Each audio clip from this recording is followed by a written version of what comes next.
What's up, everybody?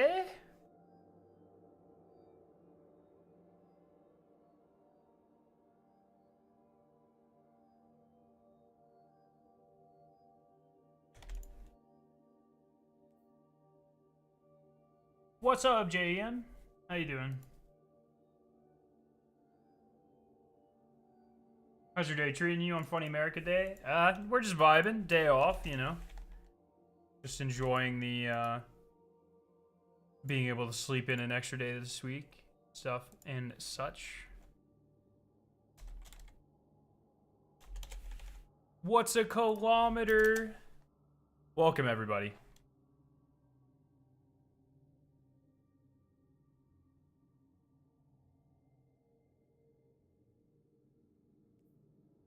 Caden, how you doing?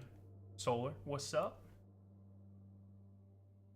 All right, everything's good. Hypnotic Goth, next week's our last week. Yep. Paper, what's up, Lab? How you doing? It is kind of unreal how fast this has happened. I mean, we're there. We are at Edge of Fate. Pretty unreal. So got yo, what's up, Zach and Chief and Penguin? How you doing? I've got basically everything done. Now I'm just gonna play Division 2 for my looter shooter itch until Edge of Fate. Yeah, I've been trying to like ease off the gas a little bit, you know, enjoy taking a little break, stuff like that. Today my raid team's gonna do the Minecraft raid. We really want to do that. I have not. We keep talking about it, and then we lose momentum. But we gotta. Thank you for reminding me. We gotta do that. Do you have a promotional code thing for GCX tickets? I do not. Yeah, I've never like partnered with GCX or anything. Welcome back. I will be there. Very excited for it. I'm the bones. You'll find. I was a spine of Caris this week. Super excited for GCX. It's gonna be super fucking fun. That's also only a few weeks away as well. So, man.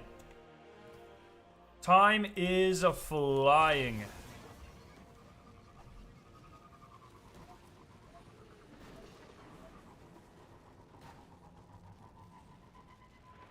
I don't know if we'll be able to complete it today because it'll take a bit and we only have like 4 hours.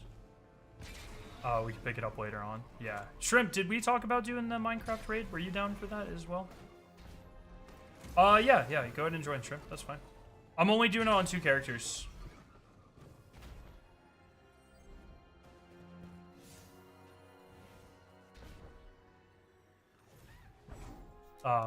But yeah, I can't believe it. We get fucking a new DLC, a new raid, GCX, all within like a fucking 7-day span.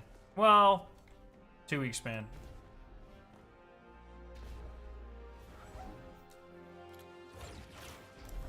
Right on. Yo, pre-tapes, what is up? How are you doing? It's been a while. Have you watched Milo do Ron? Nah. Is it, how's it going? How's the 2-man going?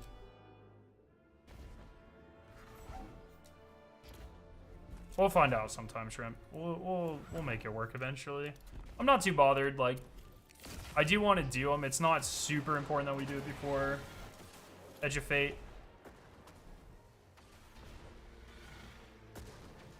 Oh, so they're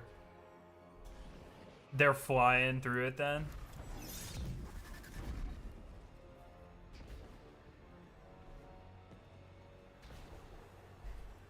And then, also, in a couple days, we have Bungie Giving Day, you know, fundraiser. You can raise a lot of money for the Little Lights, get yourself some cool cosmetics. And then, what else do we have? These next couple weeks are going to be packed, man. Make sure you rest. The next couple of days, those of us that have a long weekend today, take advantage, or this weekend, make sure you take advantage of it. Shrimp, are you joining?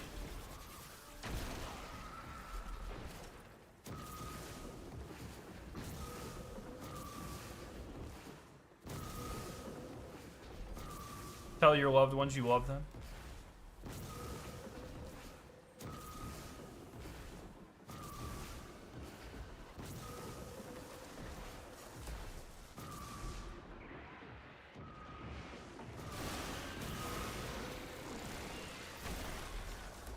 20 days your birthday. Nice. What are your thoughts on the raid teaser in the trailer? If it is actually a 9 raid, I'm very excited. If it's a 9 raid, I hope the boss is just super fucking unique. You're turning 24 in a month? Fuck, you're old, dude. I have a question. Let's say you do all the bounties required and just wait for Edge. How much XP in total if you just did everything? If you stack your bounties with as many weeklies as you can, you're somewhere in the 23 to 25 range of levels.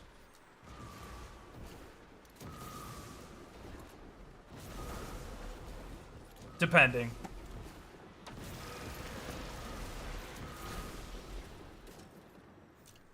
If they do it right, it might be the best looking raid ever. I just, you know. I'm excited. I'm excited. I don't want to get my hopes up too much. Who knows? Who knows? But, I hope it's good. I hope it's good. I'm really excited. Heard a video about how Edge of Fate isn't as bad as many people are making it sound. It's, yeah, it's just one of those things, man. I think, people are just jaded, I think.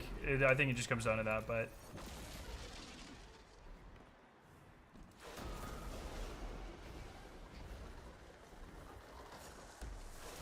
How far away, Shrimp?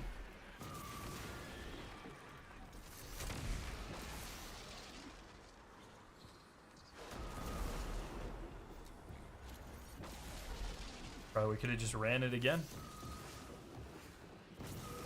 I'm excited for Edge of Fate. It's a good foundation for years of Destiny 2 to come. Yeah.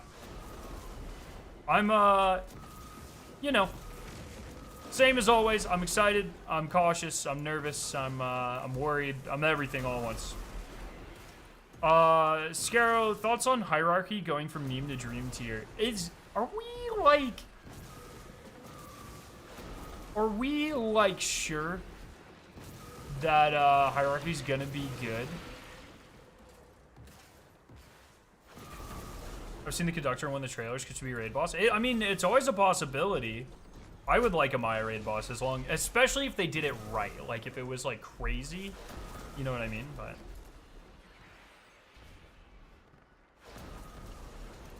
Trinity's gonna be meta for DPS. What? Shrimp, are you fucking in here yet? What the hell? This guy does not know speedrunning tactics. But yeah, either way, like we're interacting with Maya in the final shape or in the Edge of Fate. For sure.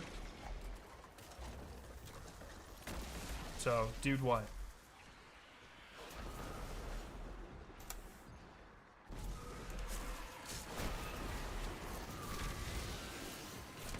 We should kill Maya and Aramis in the same raid. You don't know where the entrance is? Okay, fucking Shrimp, bruh.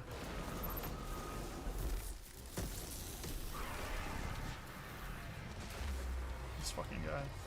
Stay on your character. I'll be right back.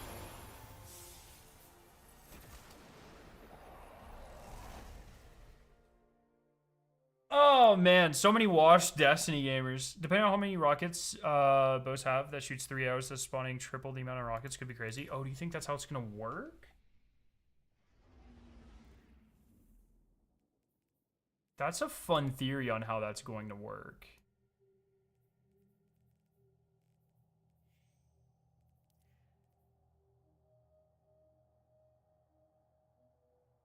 Kinda hope so. They're setting up fireworks here. What the fuck? 4th of July is crazy. Dude. I might be a buzzkill, but I'm a firework hater. I don't even care. Sue me. I'm older than 5 years old, so. Plus, like, I don't know. It's just like, if I want to make explosives, I can just make explosives. You know what I mean? Like, oh, Tikus as well, yeah.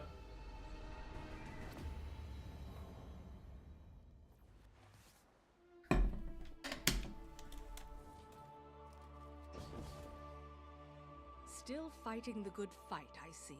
Good choice. No, I know where you live. No, I know where you live. It got me thinking about how much I hate fireworks.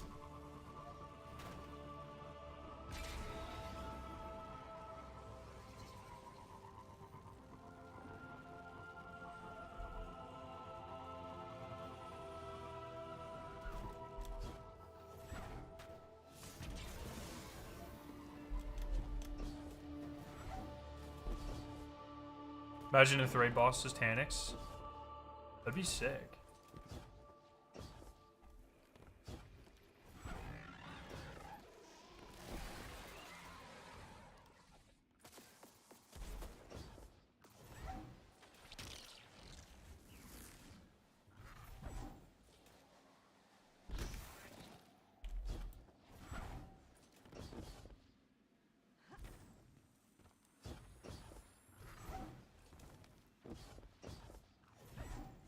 Oh yeah, does it consume the portal?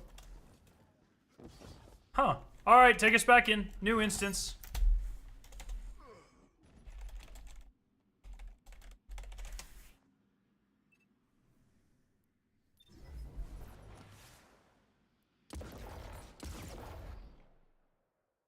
But yeah, it's just like I'm excited. I think Edge of Fate is going to be a big change for the Destiny community.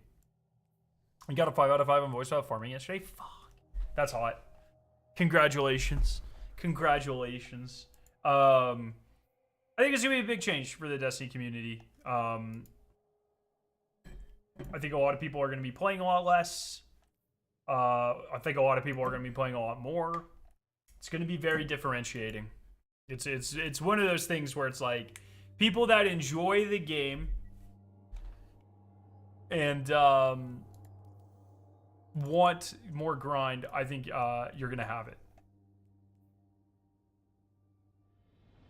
Imagine 4 wasted health stat. No, that's pretty good.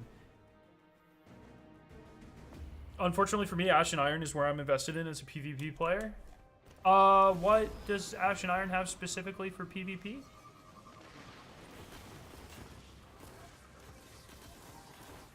Down. Am I forgetting something? Iron Banner? Wait, what? Did they say there's no Iron Banner for the first 3 months of Edge of Fate? I totally fucking missed that. If I'm missing out on class bounties, oh, the clan bounties, no, oh, fuck me. I usually skip those too. No, I totally missed that. I had no idea they were taking Iron Banner away. Good. Fuck Iron Banner, dude.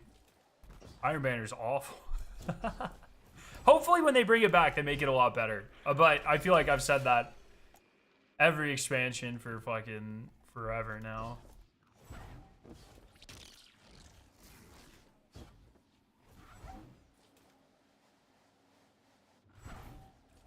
That's interesting, though.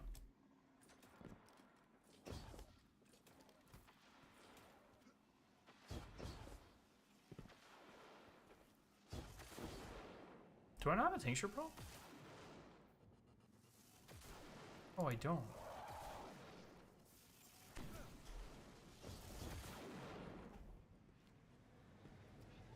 Yeah?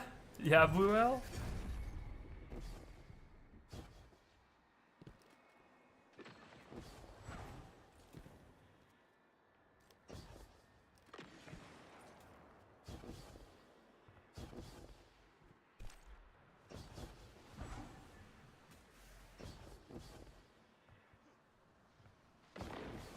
But yeah, I just like, I'm very curious to see where the cards fall.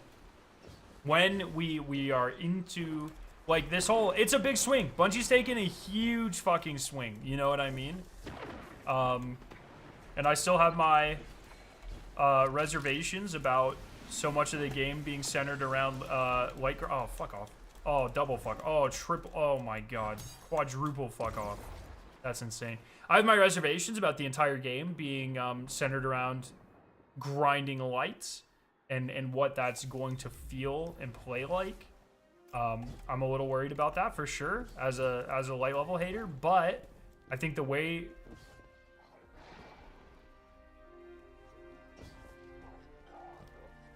why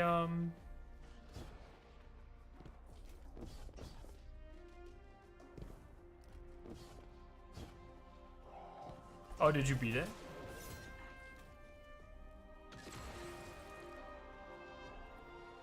Okay, I'll just go to a different instance. No big deal. Fuck, was I saying?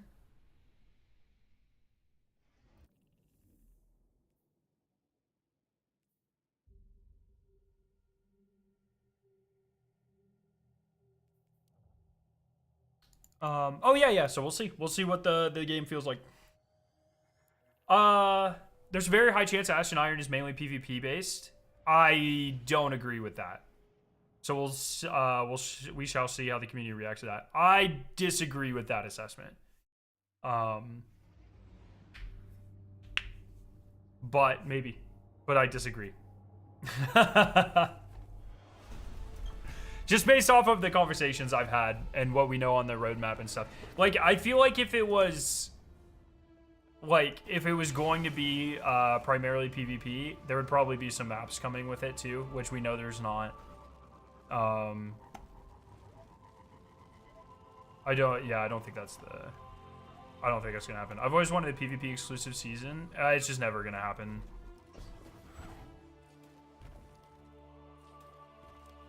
It's just, I mean, what that would be the smallest season ever. Like, even if you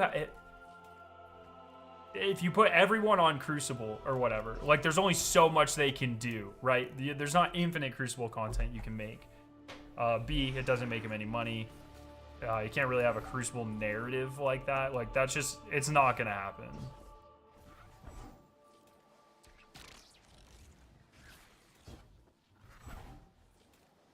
I like how you still call it light level after all these years. Wish they never changed it to power level. When did they change it to power level? Yo, Grogrim, what's up?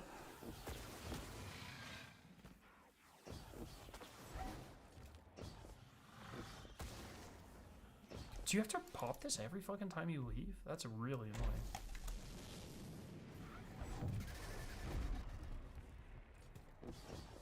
When did they switch it from light level to power level? Wasn't it beyond light? Maybe. I do the same thing with orbs of light. I still call them orbs of light. Who the fuck says orbs of power? That's some nerd shit. I'm making orbs of power. Yeah, okay, buddy.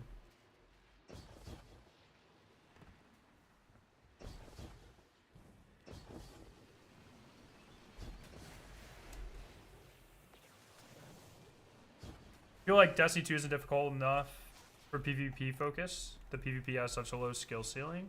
I don't know if I necessarily agree with that. I mean, dude, if you're like, having played in tournaments with Poner and fucking Panda and them, holy fuck, dog. Or maybe I'm just bad. Maybe maybe the skill ceiling in Destiny is mostly like a movement ceiling though. I think that's the difference. I don't know how it is in a lot of other PvP games. Like, maybe Call of Duty is like more positioning than Destiny, but Destiny is much more of like a movement thing.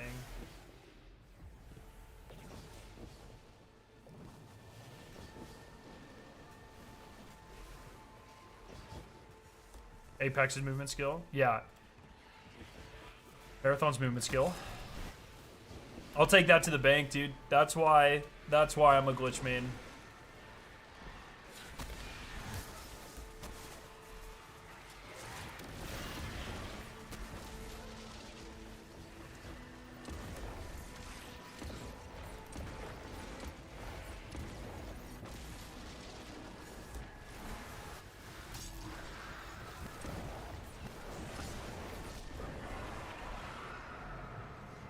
Destiny PvP's router skill.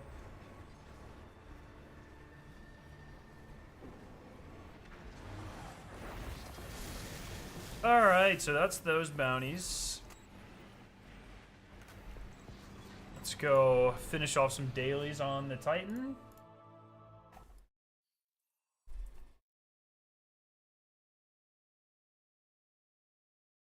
Oh, I still haven't even done my moon weeklies on my hunter. Fuck.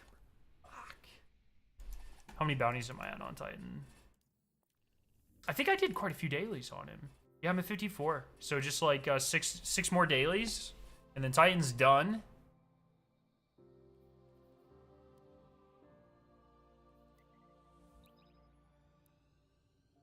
Yeah, I am curious what the balance of seasonal content is going to be between the launch of Edge of Fate and season of, what's the season for Edge of Fate called?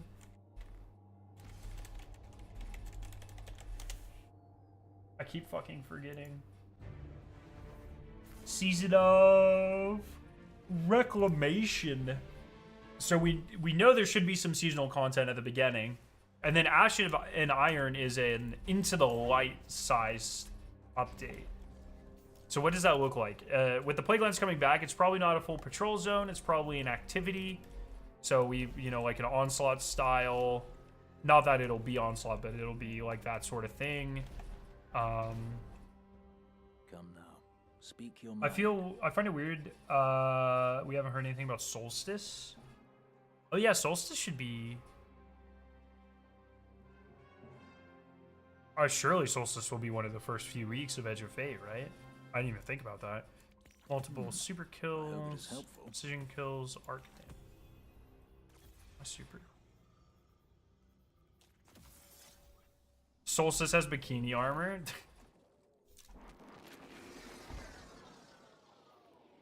Dagian, sorry. As a returning hunter player who just completed the final shape, do you have any suggestions for what's more important between getting my class item or just doing right in 9 until the new expansion? Probably class item. Yeah, the right side of 9 weapons are kind of ass.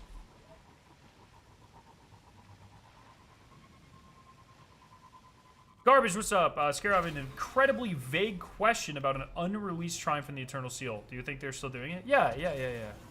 Yeah, they'll do it on... I would be surprised if they don't do it on Tuesday.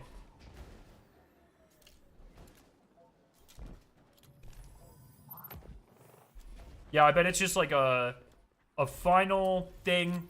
Hey, you have 1 week to complete this. You don't need it for the seal. Is there a Triumph score attached to it? Oh, there is. That's brutal. Sheesh. How much PTU have you used for the expansion? Currently, just 1 day. Actually, half a day. For that Tuesday. And I have a couple days allotted if needed, but currently just the back half of Tuesday. And I'll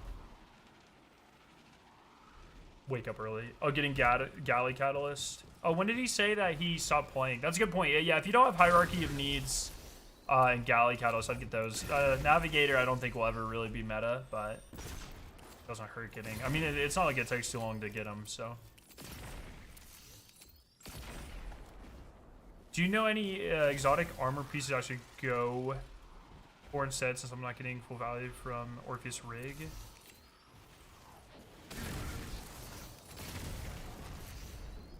Yeah, I'm gonna need my hunters to chime in on this one. I don't really play hunter that much.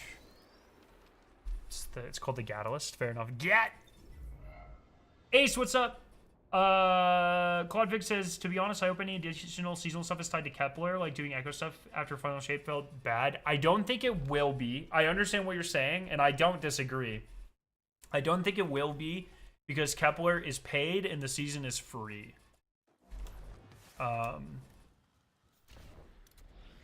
you go? You can't. Can you go to like Pale Heart if you don't own Final Shape? Does anyone actually know?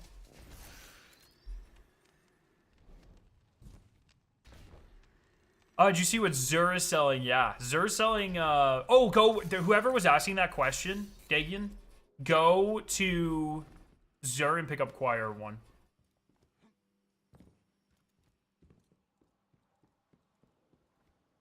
What exotic change are you excited for the most? I don't even remember.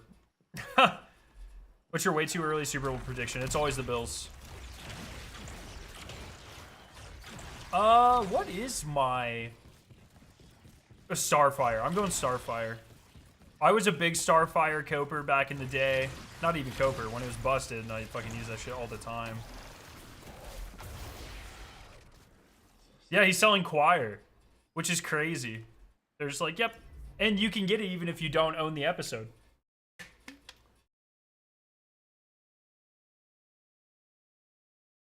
Do you think it's worth stacking exotic engrams prior to Edge? I did to level up Rahul. Now I know that Rahul doesn't have a reward track. I'm saving some. So here's where my head is. I'm going to try to get like very specific exotics with illegal rolls. Like I want to try to get a Starfire that's hella spiky and intellect and weapons. Super and weapons, of course. I might have like 1 or 2 exotics per character that I try to get like illegal exotics on. And then I'm going to save the rest of my engrams for exotics in the new update because Bungie's putting us in this weird position where they're making us choose between 11 like mod stat or like a mod energy that we can spend or better stat splits.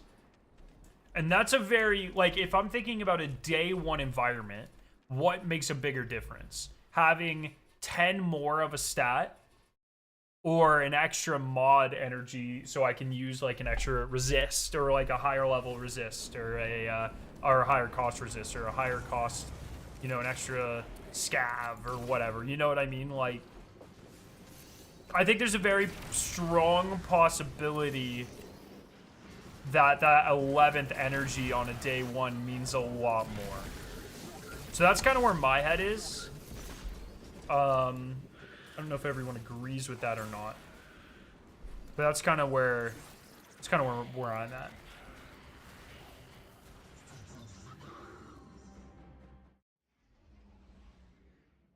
Is an 11 energy only tier 4? Oh, we're talking specifically exotics, Wobby. Specifically exotics.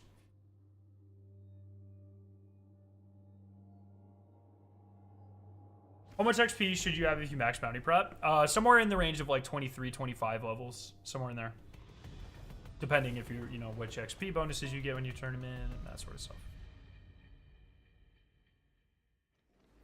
How come you haven't gotten the expansion yet? What do you mean? Do I not? No, I own. Wait, what?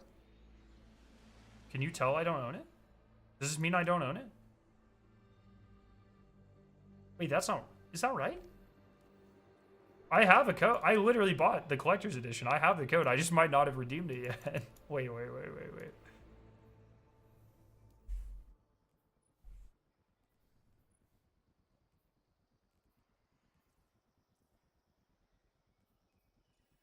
Oh, shit.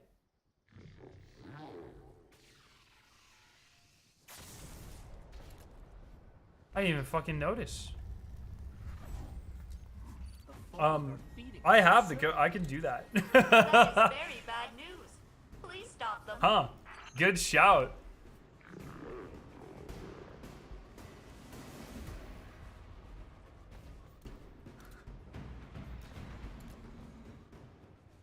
Hello, Captain. Just didn't think about it. I don't know. Super kills on Enjoy. Nessus. Void kill. Oh, dude, those are gross.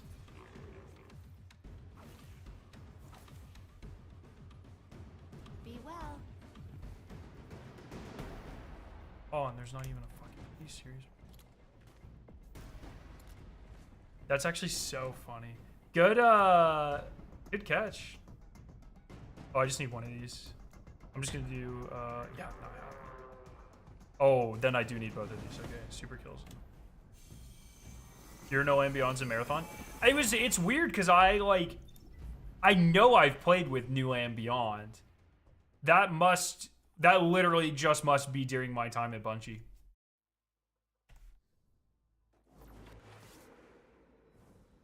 I can't. I got nothing, man. You guys caught me.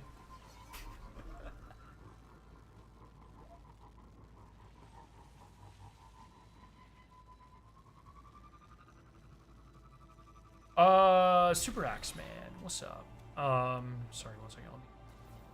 Is there not a... What? Hello, rally fight? What in the fuck? What's happening here?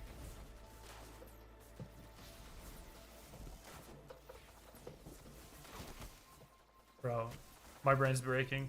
Hey, Scarrow began prepping for the new expansion a few days ago. Do you know if we'll be able to enhance old weapons after Age of Fate? Yeah, your old weapons should behave exactly as they do now. Nothing should change. So you'll be able to craft the guns that you can craft now. You'll be able to enhance the guns you can craft now. What the fuck? Why? What is this?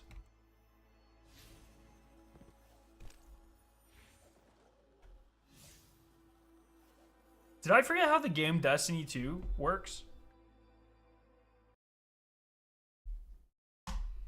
Up the raid has more than 2 bosses. I wouldn't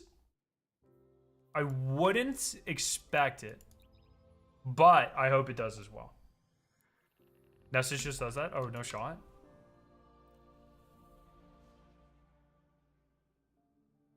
I farmed a little bit of spiky armor. Not too much.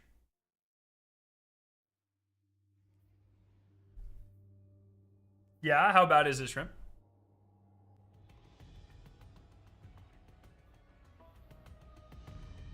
Might be a fishing remnant. Oh, that makes sense. Okay, well.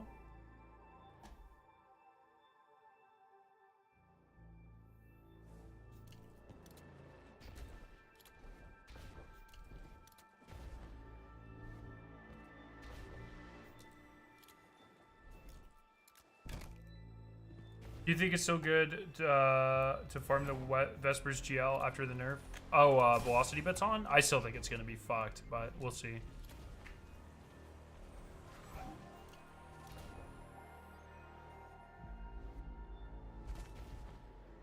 They said back in Echoes they were going to change the cistern in a newer model. I don't think they ever said that, Caden. They should have. They never did it. They should have done it. I don't think they ever said they were going to.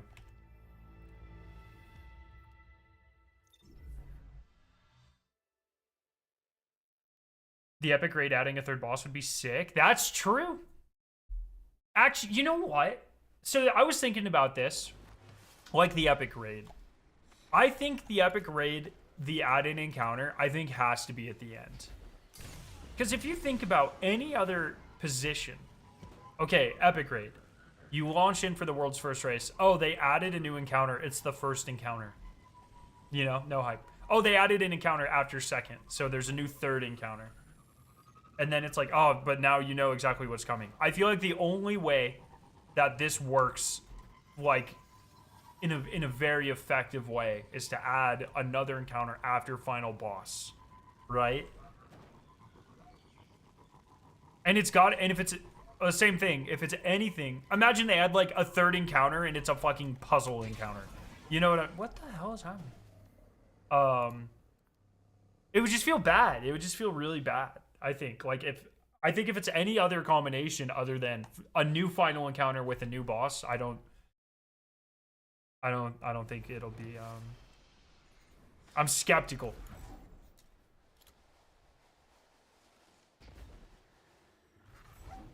Yeah, like a Verity 2.0. So that's the example I use. So if you guys don't know, it seems from some very credible sources, it seems that Verity originally was not in Salvation's Edge, and it was added during the delay of Final Shape.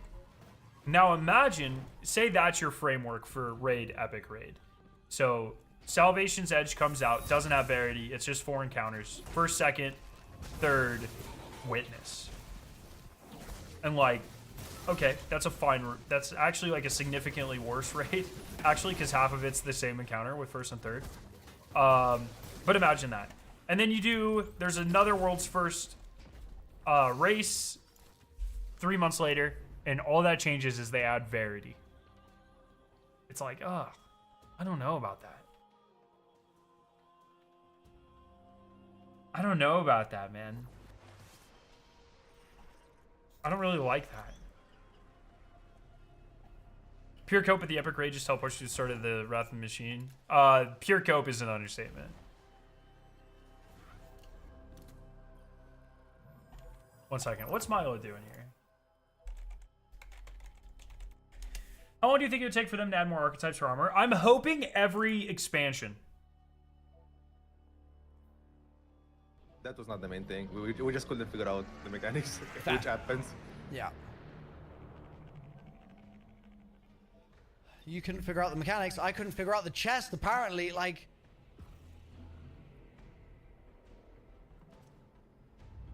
I know that these things can turn. Like, I'm pretty sure that's a final shape thing, where they... Don't they turn when you dunk a buff in them? But, like... There's definitely no buff dunking happening here. I mean, I can get a buff.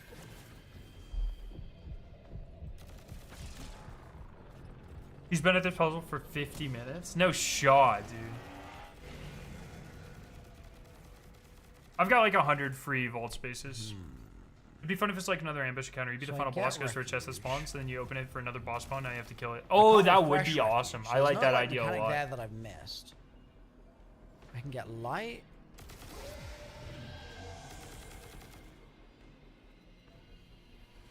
Yeah, I can get light. So let's get refuge again. Come up here. I'll tell you something that's not like Aryan named, but. Okay.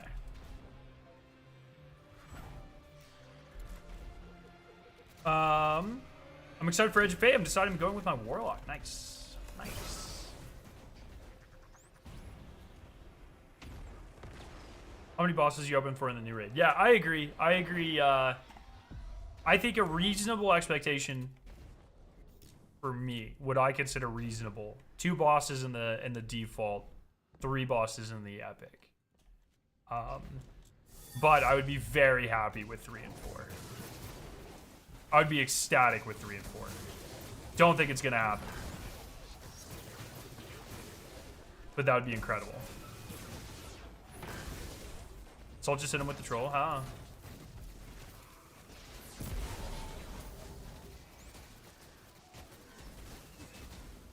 Okay, so that's 2 characters done.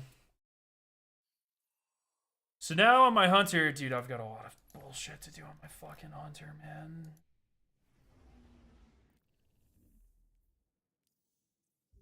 Oh! That, my friends, is pain. We're doing mostly dailies on my hunter, okay? I'm not dealing with this too much. Got to do all the moon ones, so we'll do all those. In Edge of Fate, will we keep our rank 11 name tag things like every other season? I have no idea. No idea. I don't know how they're gonna do it. I don't really care. I'm still the #1 Guardian ranks hater on the planet. I fucking hate Guardian ranks. You even fill your daily bounties today? I'll get close enough. It'll be fine. I'll do the rest off stream.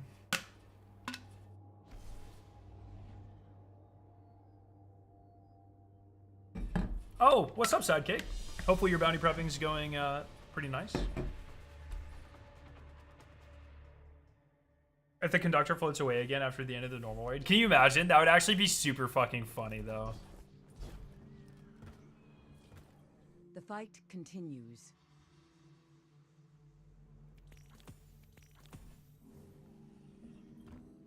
Are GMs going away? GMs, like, as you know them now, are going away, but that's just because you'll be able to customize, like, all raid difficult, or all strike difficulty. I don't really know how that does work, though, because, like, in Fireteam Ops, I don't think it's every strike is in Fireteam Ops. So I'm a little confused about that, but I guess the playlist has all of them.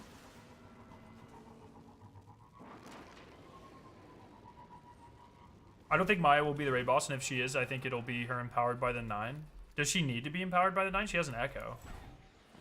Do we know how strong an Echo is? Like, what if... I think the 9 are, like, mostly bad guys, don't get me wrong. Or I think they're the bad guys of the new saga. I think there is a... The way I see it, I think there's a fairly big possibility that the raid is the 9 some of the 9 that like us, saying, hey, this Maya chick is in our realm.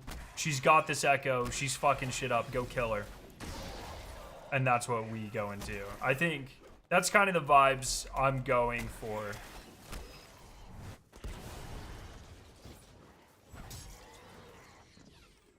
Oh, that is not a bow. Have you seen K-pop Demon Hunters? I don't even fucking know what that means.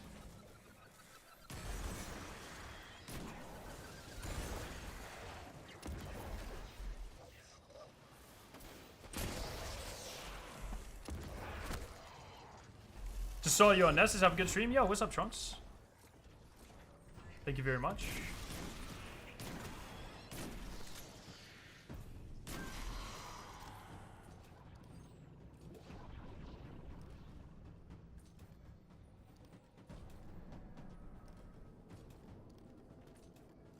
I don't think I'm gonna like if the Conductor is the main antagonist on Edge of Fate. I am fairly confident the Conductor is not the main antagonist of Edge of Fate. I'm like, I can't make any promises, but I'm like pretty confident on that.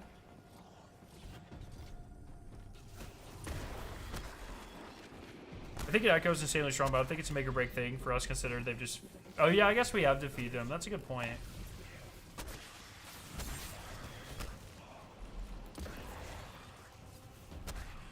Heck, I mean, we even destroyed an Echo straight up.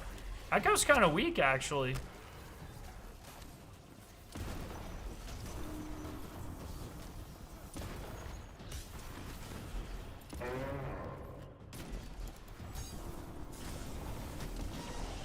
Oh my god, bro.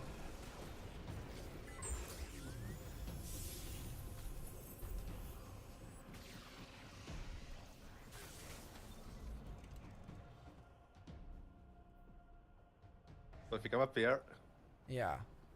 you can go there and like interact with that ball, you pick it up. And then if you bring it here and interact with the table, you can craft the ray gun Mark II and you can use it to shoot the door.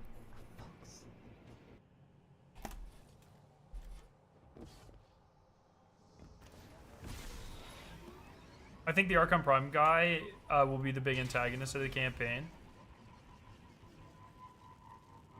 Potentially. I've got my piping hot theory that our ghost is an Echo. Oh, interesting. So like Cade, because they died? You like Sleep Token? I do like Sleep Token. My wife hates Sleep Token. Every time Sleep Token comes on my playlist, she's like, oh, not this fucking guy, bro. It's so funny. What's the voice 5 out of 5? Redirection, bait and switch, or redirection, elemental honing. I would go with barrels that increase handling here, which I don't have, but I would do that. I would also go with assault mag and handling.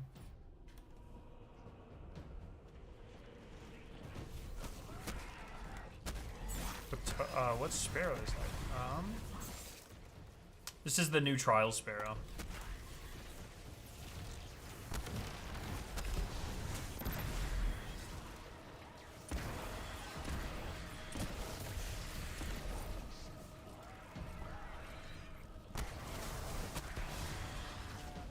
Oh, Shrimp, by the way, Ice 9 is running like a mini ARG for their new song, and I want you to know that this is the first song of an album, and it's about, Ink is about to be my personality again for the next couple of years, and I'm going to be really annoying about it, so prepare yourself, my friend.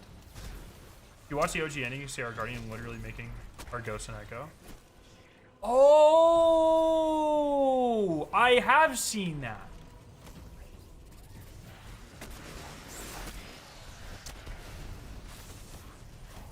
You aren't on the front lines. It's like they post coordinates and then there's like USB sticks.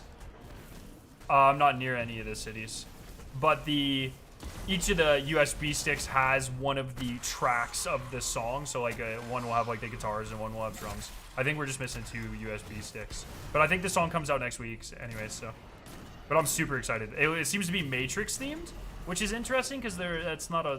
I wouldn't call that a horror movie, but are using unpowered melees because I forgot. How do you like that answer, Leb? I spent an hour turning all my world resources into phantasmal fragments, only to find out 90% of the. Wait, only to find out it's 90% of the original amount. Wait, you only lose 10% when you do that? If that's true, I might do that.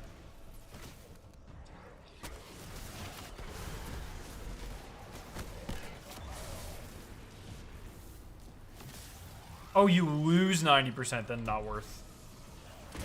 Not worth.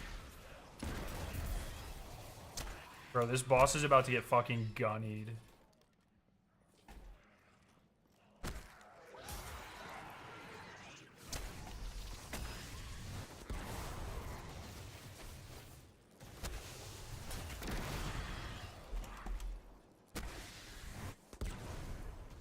Been unlucky with my voice farm. Best I got was redirection vorpal. That's not awful. I cannot believe they didn't gut this thing, by the way. I guess there's still patch note time, but it seems like my voice is not going to get nerfed. Do you really think I'm... Fuck me, dude. Why do I have hiccups? I haven't even eaten. Oh no, that's awful. Do you think my voice will really be good in new raid? It is a potential. Definitely a potential. I think it's just power banded to hell.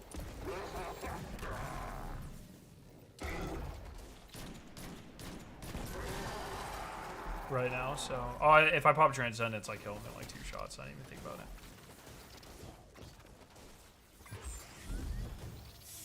What if they pull a Witch Queen and nerf that shit 3 hours before? Then it's fine. I mean, it's just like shotgun, so it's very niche anyways. Like, but the last 2 day ones, swords have been useful. So I think there's definitely a potential. But it's like, who the fuck knows? Bungie's also been on some weird design shit recently where they're like, it's so hard to predict what's going to be good on what boss now because they're just rubber banding all over the place, like in a good way. That's a good thing. I say that in a very harsh way, but I mean it in a good way, where it's like, it kind of feels like it's not Bungie. Yo, all cool, what's up? But it's like, if you look at, if you start with like ghosts, right? Those bosses are, one's up in your face, one is like medium range, but she moves a lot. Then you go to, the raid was after ghosts. Crota was swords all over the place. Then you got warlords. Every boss in warlords is different. I mean, it's and then you have witness and vesper as well. Like, just all over the place, man. They have been all over the place. So, but it's a good thing. So, but it makes it really hard to predict what's going to happen. Done 60 final checkpoints today for Vespers, having on Icebreaker. Oof. I think you get in 3 more runs. Yo, Theo, what's up? Hey, everyone. Wishing y'all a great, relaxing prep evening on vacation at the moment. Home in a week. Stay awesome, everyone. I'll see you in a week. Yo, enjoy your weekend and your vacation. Thank you so much for hanging out. And hopefully you're getting some good relaxation in before things get crazy with this new DLC. Prediction, Icebreaker will be useful in the raid? No. No. No shot.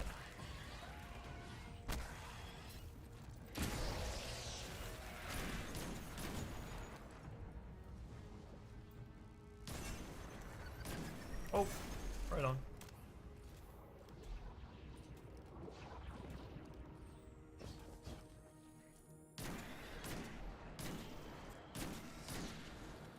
Oh my god.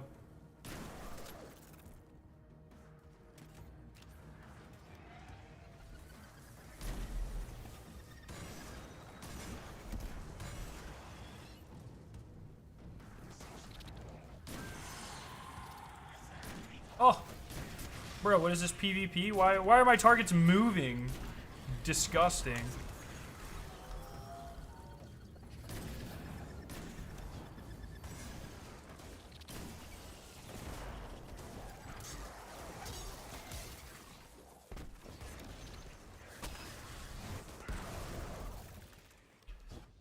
They should make a raid where every encounter's like the Leviathan Gauntlet. Instead of the raid, they should call it Squid Game.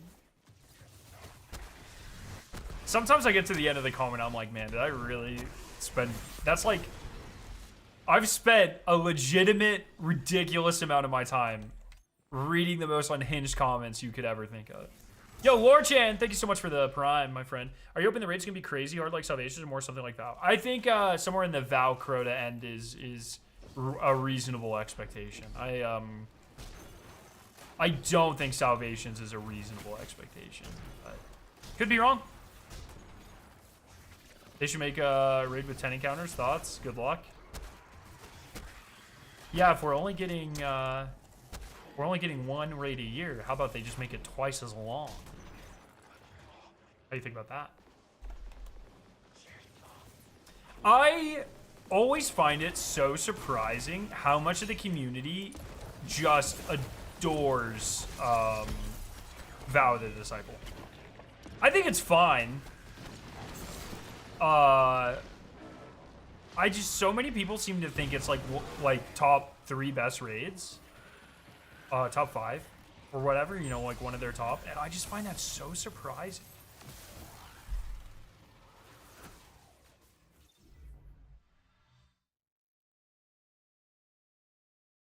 That was great besides Rolk Phase 1. Yeah, I mean, I don't know.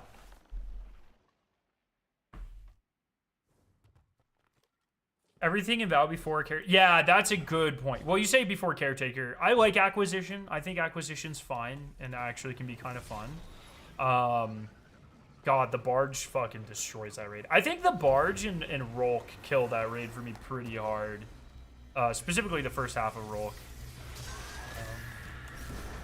Rolk Deeps is cool, but the lead up to actually getting there is so painful. It's not something I enjoy.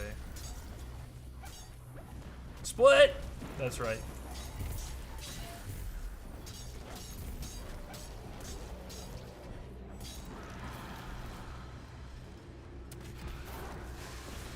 Time for a Scare side quest to make a raid tier list. I really would love to. I'm gonna ask Milo if he wants to once he's done, because all of my raid rankings I've done with other creators, Dado and Cactus. So I would love to sit down with Milo and be like, fuck it, let's do it. Maybe we'll do it live at GCX. Hmm? Let's see. Oh my god, that's a girthy player. Did you hear that shit? Ding.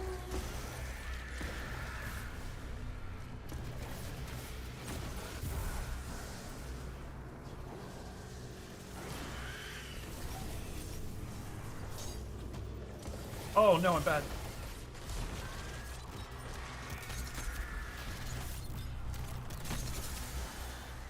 What raids does Milo have left? He's doing them in order. So he's doing Root right now. So what does that leave him? Crota and Salvations? Is that it?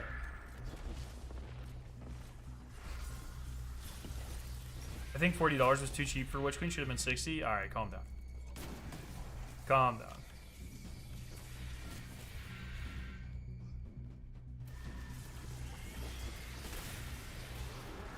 In your opinion, was the best year for endgame raid dungeon content?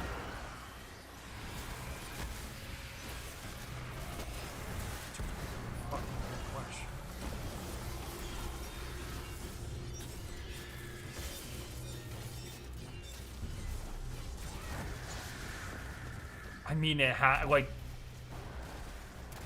if you, yeah, it's this year. If you start right before May to May, or like Into the Light to Sundered, I would say probably, because then you get Pantheon, you get Salvation's Edge, you get Sundered Doctrine, you get Vespers. That, like, I don't think you're beating that. That's an unreal run.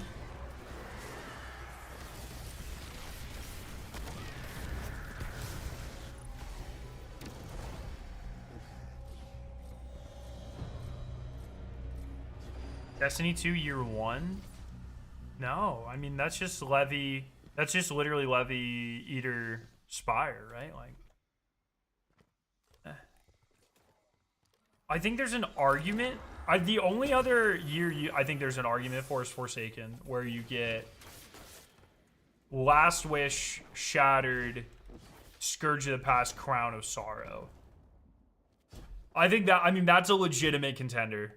So between that, I mean, that's 3 raids in a dungeon versus 2. Well, oh yeah, that might actually, that's just like flat better. Yeah, Forsaken. I changed my answer.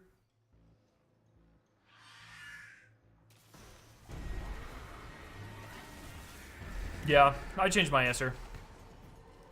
It's Forsaken.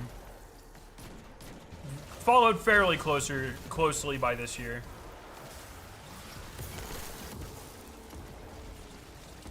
Oh, he hasn't done King's Fall yet? The Taking King? No, fuck.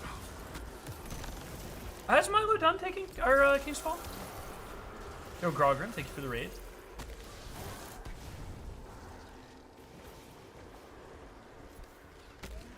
Scourge was, yeah, it was in Black Armory. So it was the first season.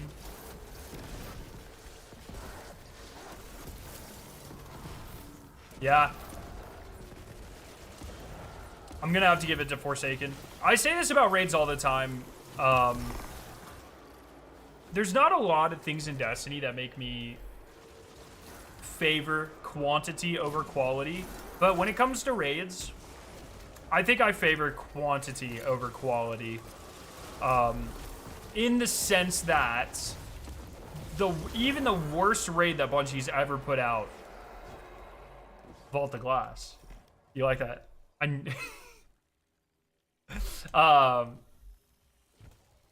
Followed closely by Garden, followed then by probably Root. Still pretty good. Still pretty good. Actually incredible. Right? Like, very good. And I would rather, like, if that's their baseline, if that's the worst they're doing, I want more, because, like, I would rather 2 Vault of Glasses a year than 1 Salvation's Edge.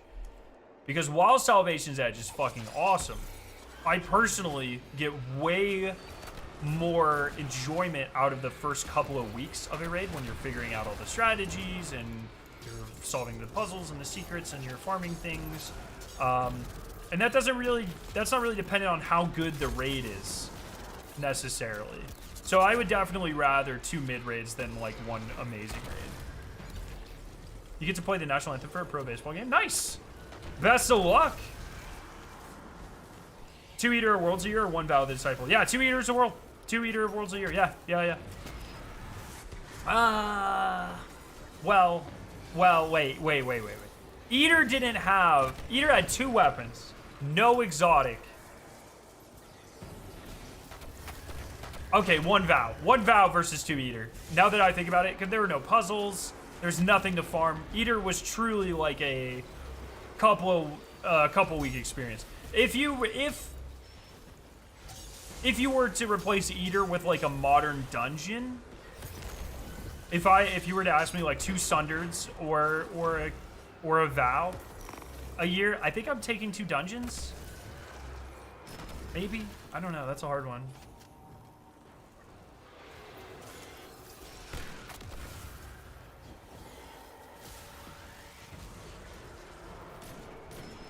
Raid weapon slot.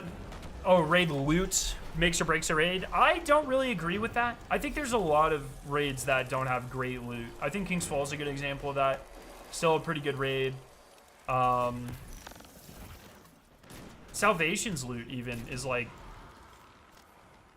trying to think like what is even good in Salvation's. The sword was good for a while. I legitimately don't know if I've 1 second.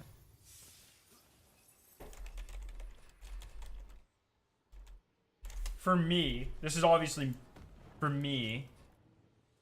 Have I ever seriously used any of these guns? I have never.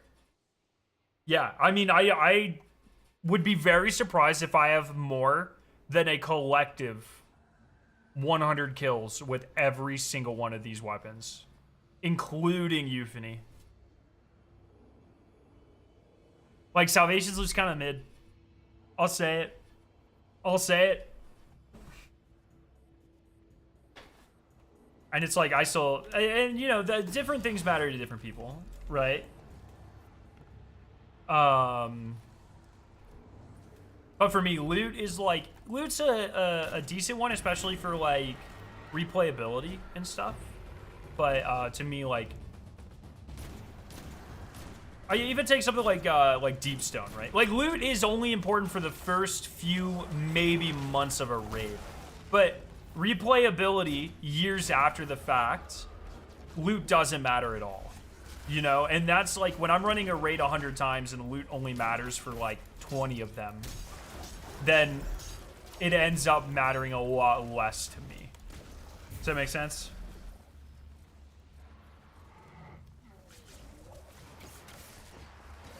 Deep Stone, I also, I rank higher than most people. I'd probably put Deep Stone. If I had to, like, off the cuff, top 5 raids, I'd probably go Salvations, Last Wish, Wrath of the Machine.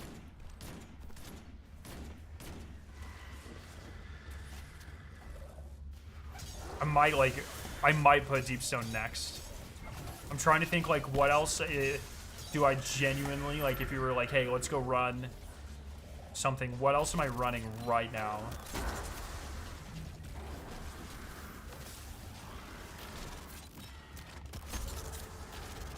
Yeah, I might go Deep Stone, Deep Stone Levy. I'm not super sold on that Levy placement. No, I'd probably go Deep Stone, Val, Levy.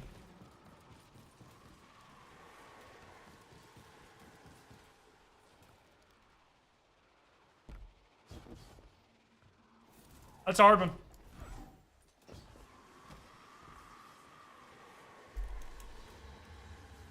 Vogue, worst raid, best weapons. Yeah, that's kind of, I agree. I think same thing with like Root of Nightmares, right? Root of Nightmares weapons are fucking goated.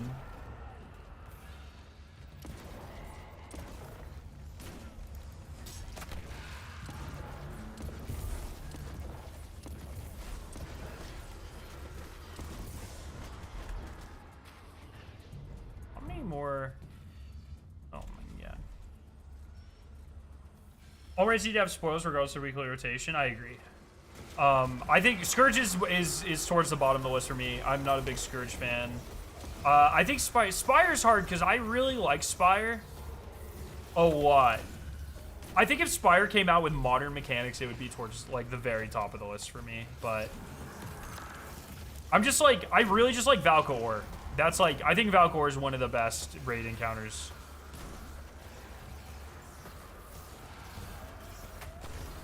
Yes, the new raid will have tiered weapons, yes. Raids were most replayable when we chased them for pinnacle grinding. They should go back to something similar to encourage returning them once a week. Yeah, so the new raid's gonna have tiered weapons, which means it probably won't have crafted weapons.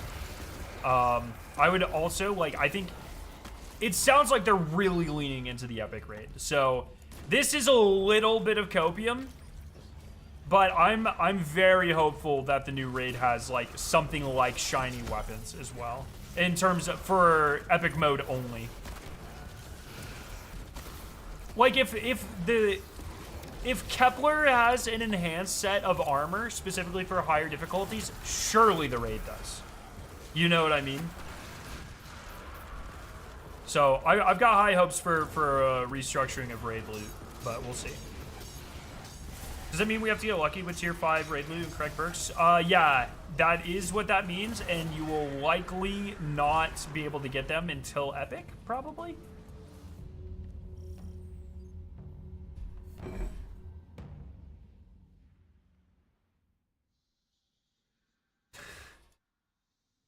Wow.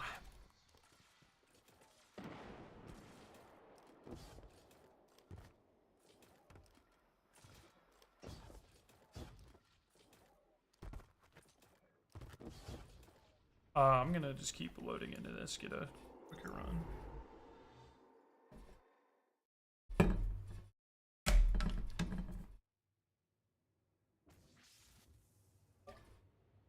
So they haven't talked specifically about the epic raid much, Muncher, but what they have said was late last year. They said that how they were thinking about the epic raid was having additional mechanics, potentially an additional encounter. The only new piece of information they said, Robbie Stevens said this during the stream this week, is that the epic raid is a continuation of the story of the base raid. I'm not really sure how you do that without an additional encounter. Or at least a new boss or something. You know what I mean?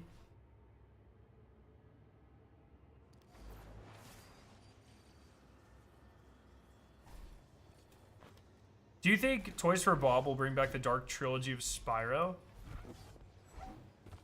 What the fuck is Toys for Bob? I used to love the Spyro games, dude. How would Epic Raid drop something shinier than tier 5 weapons? I mean, same way, like, shinies, you know? Shinies. Same, Rides of the Nine has shinies, Into the Light has, like, shinies. Sorry, they call them holo-foils. Holo-foils. I would be... It's copium, but I would be surprised if the Epic Raid doesn't have holo-foils, or shinies, as we refer to them. Are you familiar with Sly Cooper? Very, very little.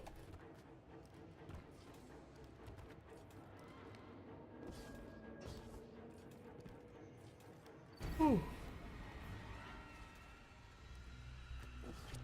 Wouldn't holo-foils be tier 5? No, completely separate. So, for instance, if you go look at my... Are people doing this? Okay. I'm going to give you an example. Okay. So, the new Arms Week event.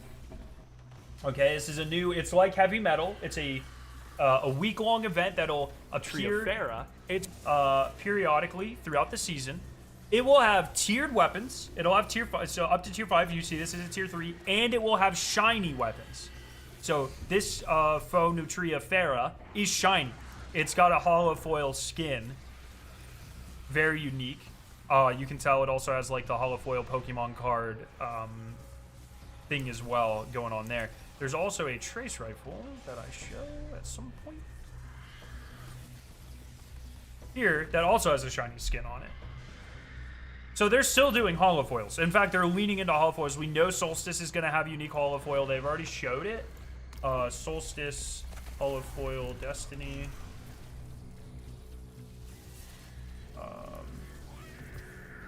They showed it off during one of the live streams. It looks like this. Water flows on the sand. So they're leaning into holo-foils a lot more as a way to get people to farm content.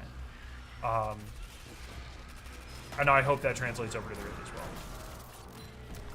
well. The Solstice holo-foils are so good. I like how Bungie took 2 trading card names and said fuck it and merged them together. Isn't that a thing though? Like I think Pokemon has holo-foils. Is that not how that works? I don't know. I'm not a big cardboard guy. I thought that was like the official name though, but I might only think that because of Bungie. Tier 5 already has a foil and a triple enhance. So the tier 5 custom skin is the same on every tier 5 weapon. It's that bright blue skin that you see in our gameplay. The holo-foil is specific to the event or activity in which that gun drops from. So the ultimate flex would probably be a tier 5 holo-foil with the shiny skin applied and the unique tier 5 kill effect.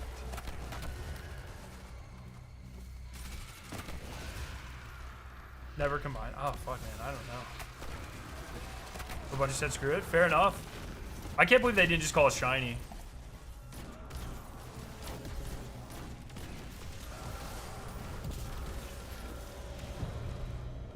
Tier 5 raid weapons will have the base blue shader.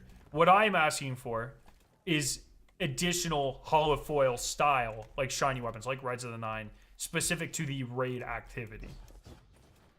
Yeah, dude, Bungie supporting Evan and CB, as they have been doing, just unbelievable. Nicest guys. I'm so happy for them.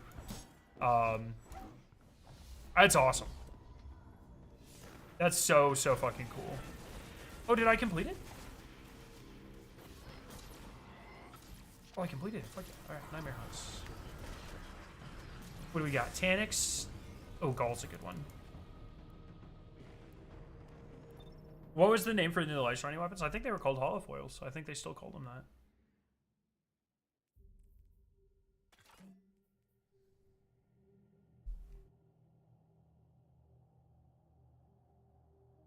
So it's been confirmed that Solstice is happening again, even with the expansion coming out when Solstice usually does. Yes, they have confirmed Solstice. Did they? What did Ben? It was Ben Womack talking about here. I'll find this clip. I'll find it. It was in the original.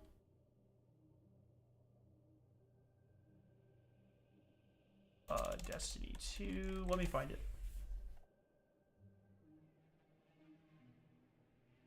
It was in the original reveal stream for Edge of Fate, where they were sitting on a couch with Allison.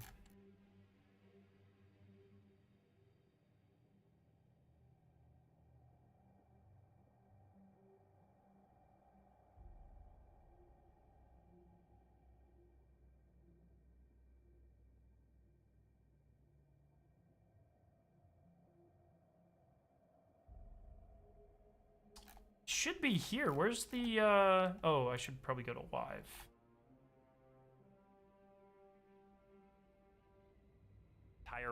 The entire experience in the season here and earn some of the highest tier loot. Bro, they've added chapters. No way. All right, so this should be here. Yeah, so we're trying to make any time the best time to hop in the full treatment for Solstice. Oh yeah, well one more thing, right? Yeah, I know there's one more thing. I know you're excited. So you know, there's more events. Of course, there's more events, and the holiday events are coming up. Where Solstice is right around the corner. It's as summertime, well. right? It's summertime. Summertime is Solstice time in Destiny 2, and Solstice has some really cool twists and such that we're planning. But I'm not going to talk about that right now. I want to show you all the new holo-foil treatment we have for Solstice weapons. So here we go. This is the holo-foil treatment for Solstice in 2025. It is so good. It's amazing every time I look at it. Yeah. It is an ocean and gun. the line. Yeah, we put the ocean on a gun. How did we do that? It's beautiful. I love it. And any kind of weapon that drops for this event can have a holo-foil. Yeah, no so it matter could be what a tier 1 or tier 3. Yeah, any weapon can have a holo-foil. Yeah, the like, oh, the tier 5 holo-foil. Ooh. You know, like that's mid. There you go. Yeah. So the tier 5 unique skin is completely separate from it being shiny. Those are two separate things.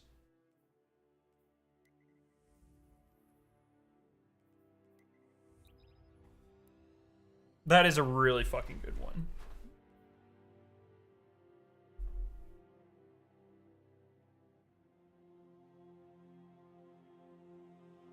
But also sounds like they've been cooking with Solstice. So Ben's team has been leading like the event thing. So they did heavy metal. They're doing Arms Week. They're revamping our events. That team, I think personally, is one of the most important teams at Bungie. Because I talk about this a lot.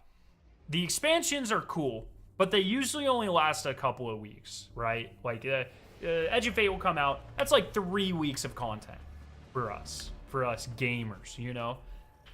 Ben's team is the team that keeps us fed for the other 95% of the year that isn't expansion.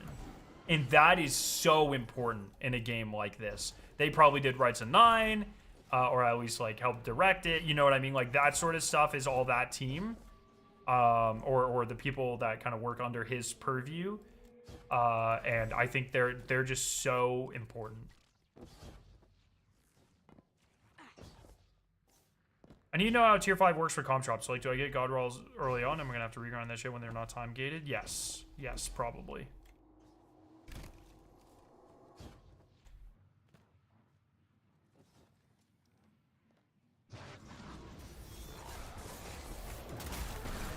Oh, this is not an area denial, it's a wave frame.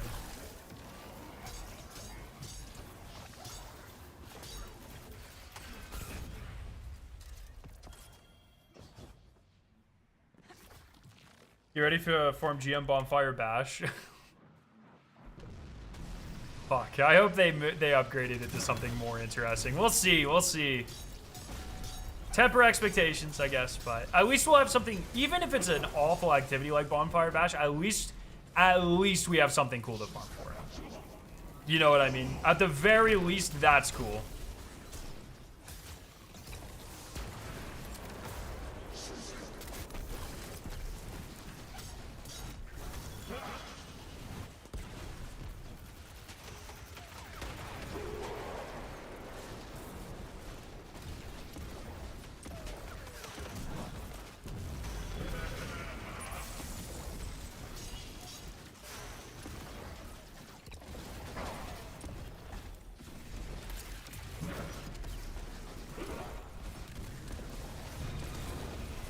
Why is respawning just now restricted? We're almost done with the boss fight.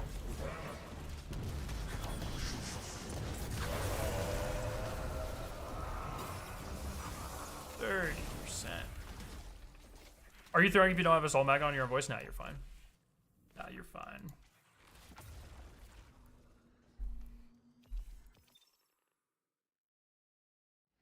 What's included in Season of Reclaim? We don't know yet.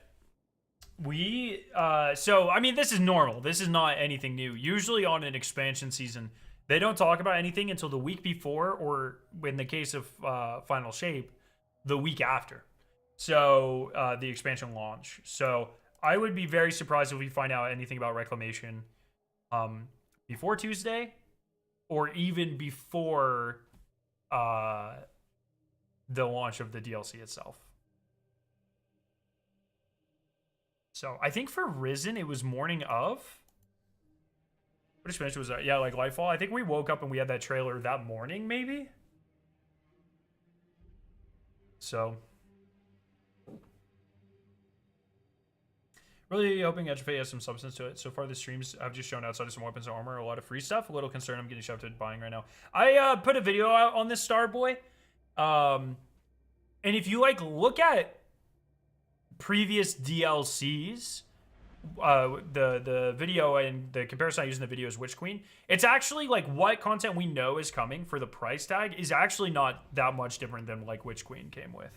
It's just Witch Queen, we have in hindsight, was supplemented by a lot of seasonal shit as well.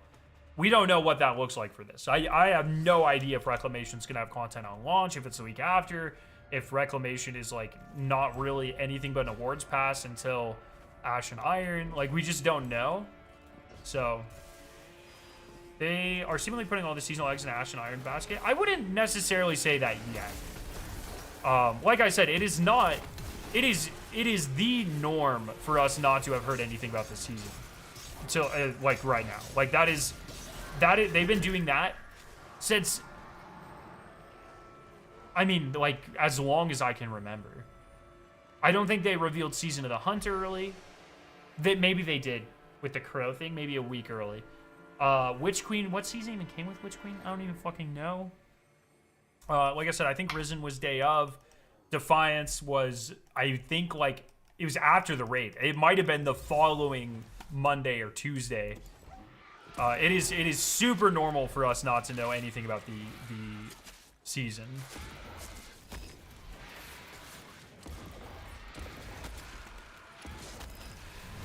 But we'll see. We'll see. Maybe that's not me saying there's definitely a ton of content. Like, I don't know. Paul Tassi, thanks for getting the whole Plaguelet assassination, Rise of Iron. I am doubtful. I am doubtful. Witch Queen was crazy. We had exotic trailer, world trailer, raid trailer, crafting trailer, and a whole bunch of marketing for the world. Witch Queen was hype. Yes. But trailers don't define like actual content that was there. If you actually look at the content that's in Witch Queen, like I said, I break it down in the video better, but you have a handful more exotics, one more exotic armor piece per class. I don't have any fucking. Oh, I can blind though. One more piece of exotic armor per class, maybe a couple more exotic weapons. We don't really know yet, to be fair, and 2 strikes. We also know that Kepler has more as an additional activity, destination activity, that Witch Queen did not have. If you go through and you actually like say like what you paid for in Witch Queen, it is very, very, very, very similar to what we know we're getting with Edge of Fate. Maybe they haven't done as great of a job marketing it. I would say they probably haven't. That sort of stuff, but it's not like Edge of Fate is seemingly not actually that much smaller. Oh, my fucking mouse button.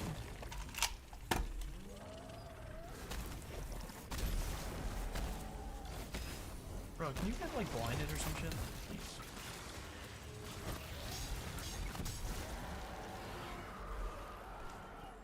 My only hope is the destination activities are not chore-like. Same.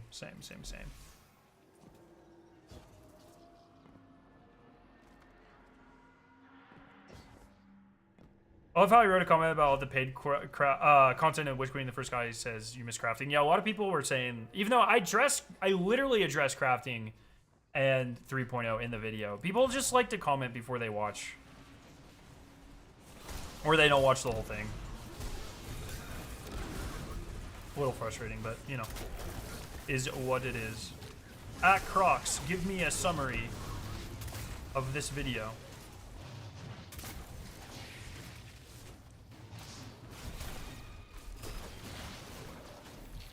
How do you feel about World Tiers capping at 200? Seems like once we get to 230, 250, we'll be breezing through World Tiers. I think the description of the World Tiers, Renegade, I'm pretty sure said you're always 40 light under. If I'm not mistaken. Can someone correct me on that?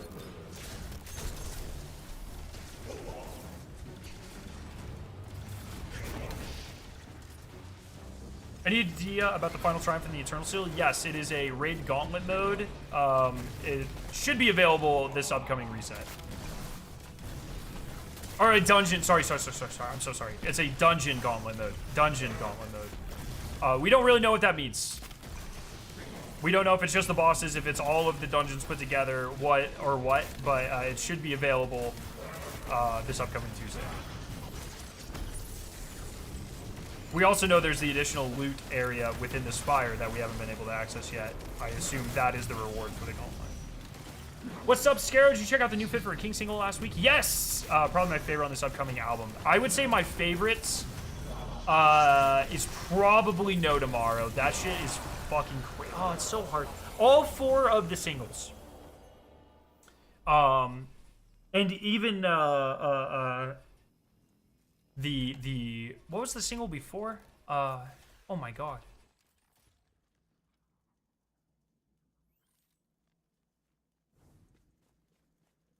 I know I like it. Wait. I'm not looking at chat. I got this.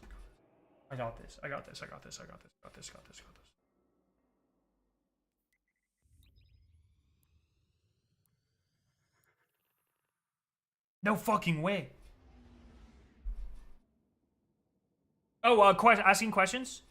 Keeping secrets. That shit is probably my favorite of the 5. But it's not technically not on this album. But yeah, everything has been just so peak. This is definitely my most anticipated album of the year so far. But we have to see what Ice 9 is cooking as well, because they're my favorite. So.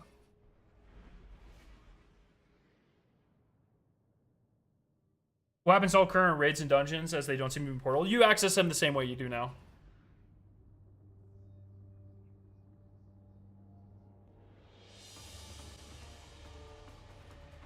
That's such a fun argument because seemingly for Witch Queen it's okay to take free content and the rating for the expansion, but for Edge of Fate it's bad.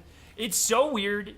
That is something that I find very weird, how many people are like, oh, there's too much free stuff coming.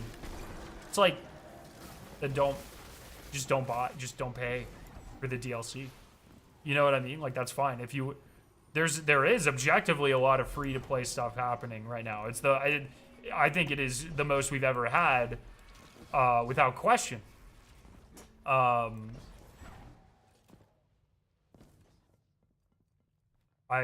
don't know why people are acting like that's a bad thing. Like, if that's a problem for you, just play for free.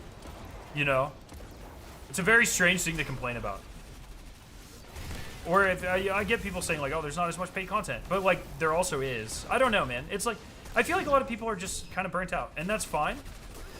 But it's like, maybe take a break. I want Indian food so badly. Yeah, Ryan has improved so much as a vocalist. It is pretty unreal. Crap. I'm incredibly jealous. But But excited because we get to listen to it. The Dungeon Gauntlet, yeah, they haven't announced it, but there's a triumph for it.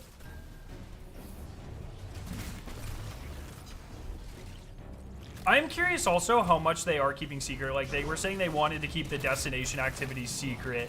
What else are they keeping secret about this expansion? You know? That's something that's really exciting. I mean, like, Dual Destiny was secret for Final Shape. Do we have anything like that? I fucking hope we do. Host the seal required the gauntlet. If there's only a week to do the gauntlet, so it kind of makes sense that it's not. Wait, did I get the... Okay. Now we can just do... Oh, just the Star Horse one, and then Yamuna, and then dailies. So we're fucking cranking.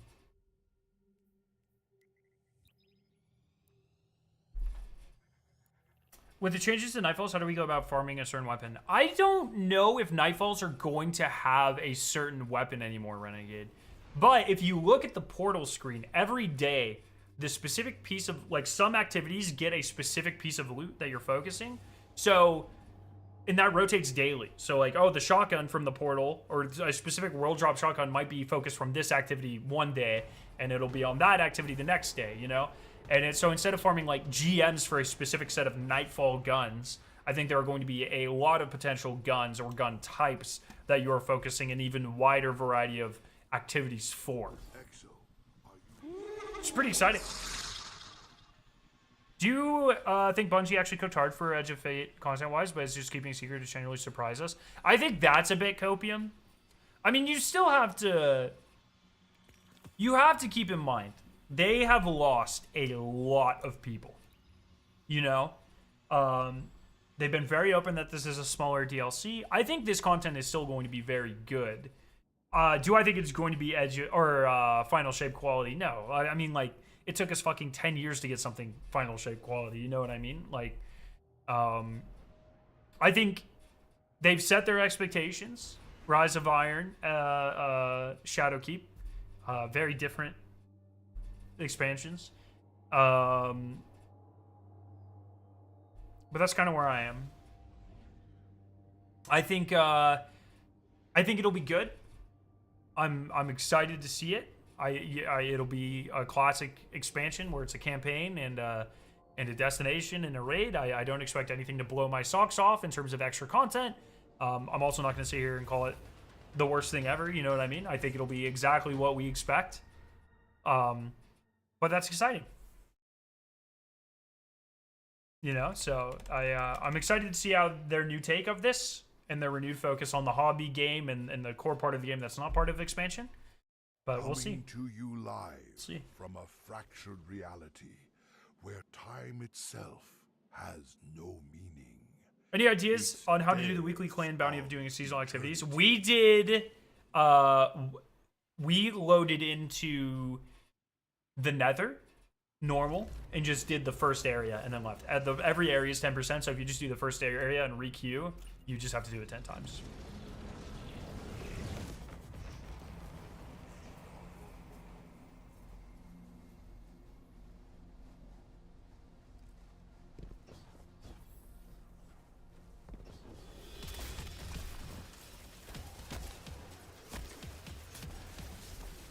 Oof, Lumen, that's brutal. You want to help me? Day one, the Eververse when the DLC drops flawless, no run, no menu left. No, that's alright. Have fun.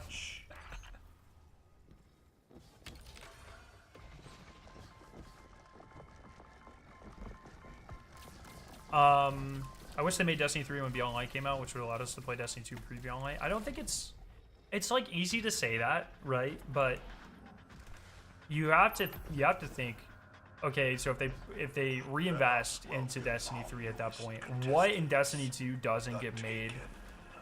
How much longer does that take? You know what I mean? Like, as much as it's really easy to say, like, oh, Bungie should have made a Destiny 3, you have to sympathize, or you have to think from the perspective of, like, it's not like they could do that with the same. It's not like we could get the same amount of content we did. They could keep the same amount of employees that they did, and we get, you know, content on the same cadence. It's not like everything that happened, and we have Destiny 3. There's the real world aspect of that is like major shit doesn't happen. What does that look like? You know what I mean? It's such a, that's why I don't like getting involved in the Destiny 3 conversation a lot, because it's just like, it's just kind of a silly-ish conversation. Like, yeah, we can all sit here and say, oh, I wish they made Destiny 3 100 times, but it's just not. Things would be so much different if they did do that, if that was even a possibility in the first place. So I saw this argument yesterday with Bog and Milo, but I don't think that would have worked. Beyond Light was a new game, as a new game would have bombed because the game has so many more expectations. Besides that, most of the studio would need to work on the new game way before. Yeah, exactly. That's kind of what I was saying. Bungie has said that it would take at least, if they started right now, I think this is people that left Bungie or were laid off. I don't remember the exact source. I can find it. But the estimate is like if they started right now on Destiny 3, they would need 5 years. 5 years of people exclusively working on Destiny 3. That shit doesn't just pop up overnight. You know what I mean? With the portal, do you want to be focused on the activities with the green engram icon that says stuff like 2 or 3? Yes, yes. So those rotate daily, Renegade, and that is the number of bonus drops that you get from your first run of the activity that day. So you're like a solo op, Salt Mine solo op one day might have a plus, like the green icon with 3, and that means you run that once and you get 4 powerful drops instead of 1. That's going to be the best way to focus, especially early on in a day, on effectively grinding the portal system for sure. Need to put on one. Oh my.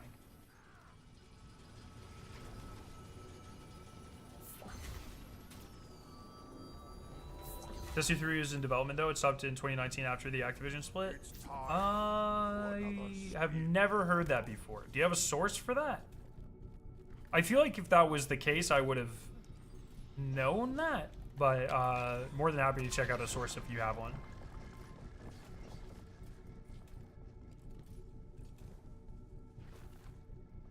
Someone asked about Nightfall weapons. Didn't they show off a new currency from weekly challenges that you turn in to get 1 choice out of 3 rolls of your choice of a weapon? I might have missed that. I don't know. Pulled from deep within the vault of glass, please welcome the Vex.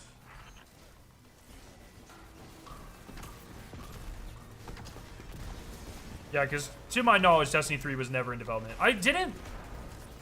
That's been hard confirmed, I thought. Didn't that come out during the, I thought during the layoffs someone was like, yeah, Destiny 3 was never in development. It is not a plan. It's never been entertained.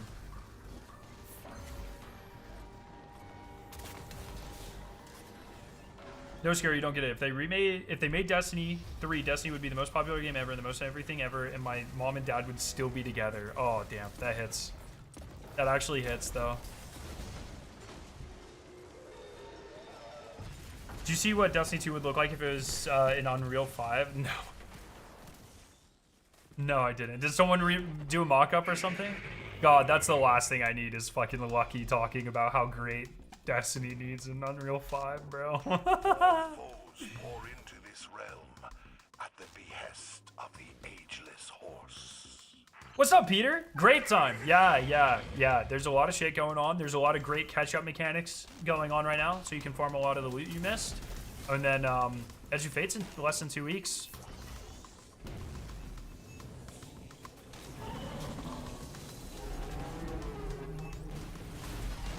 My PC is crashing and heating up just thinking about Unreal 5. Yeah, you think Destiny is CPU intensive right now.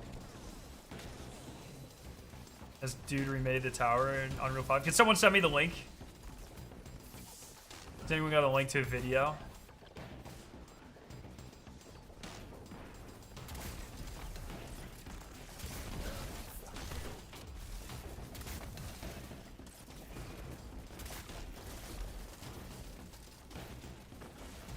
I'm not even joking. In the thumbnail for Lucky's current stream, he's looking at Destiny Unreal 5 and Unreal 5 tweets. That is... yeah. That's the most predictable thing I've ever seen. Okay, let me finish this and then we'll check this out. The one thing I would be so worried about is Bungie games. Where the fuck? What am I doing? Bungie games. One of the reasons Bungie has like some of the best feeling gameplay in the world is because of the engine, because of Tiger, right? You can feel that really hard going from Halo to Destiny to even Marathon. Like, it just feels so unique and good. I would be super worried about losing that.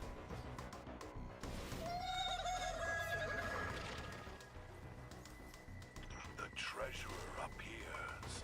The cosmic equine smiles. Say bye-bye to well skating and Unreal. That is a great point. I don't fucking want it. It's ass. Celestial hoof. Worst idea anyone's ever had.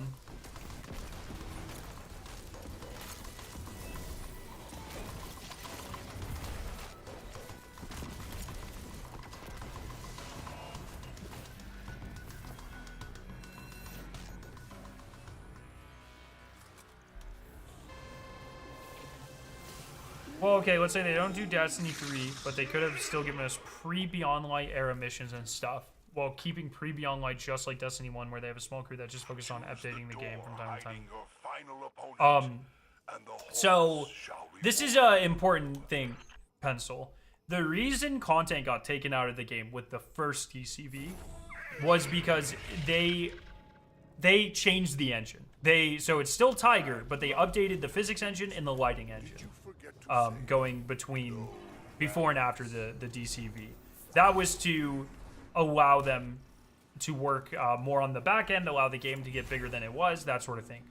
Content from pre-engine change had to be completely rebuilt to work in the new engine. That's why only like half of the content, if that, made it over. That's why some stuff, when it made it over, a lot of the strikes, for instance, they had bugs in them that had already been fixed before. They essentially rebuilt all this stuff.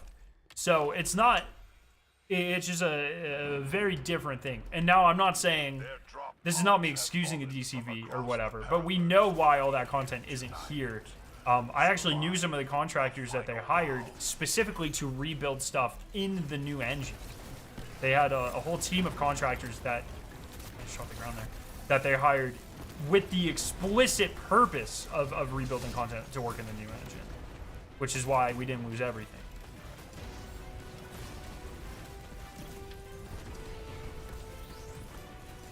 How long would you say a campaign's gonna take to complete on? Oh, I have no fucking idea. I've played like 3 of the missions, man. It looks long.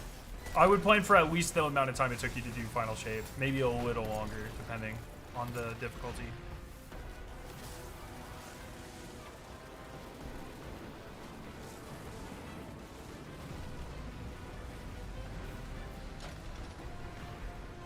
Have I done anything? Oh no. Need lots of melee kills.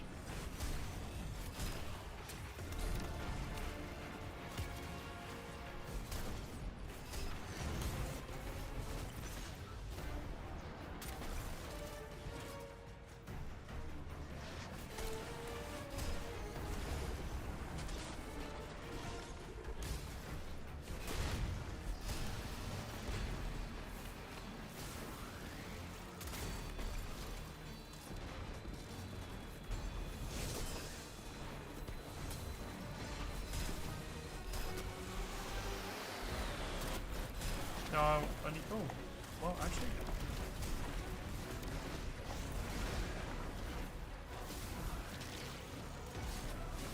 Bro, stop stealing my kills, assholes!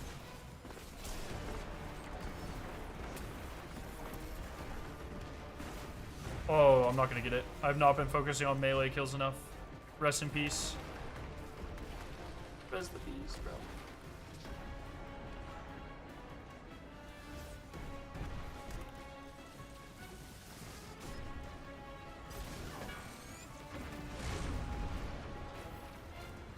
Spawn camping dogs.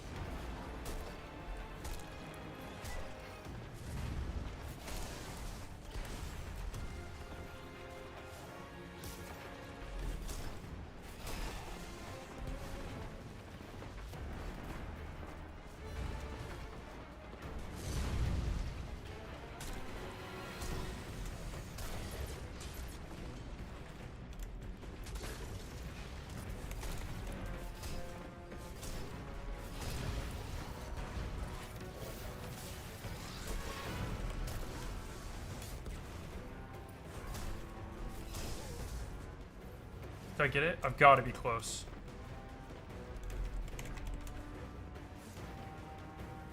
Oh! Easiest shit I've ever done. That should be it, right? Yeah, buddy. But also, Shadow of Anon, the 9 League save people, it's fake. Darkness Raid, that's secret. Yeah, that shit's fake. That shit's mega fake.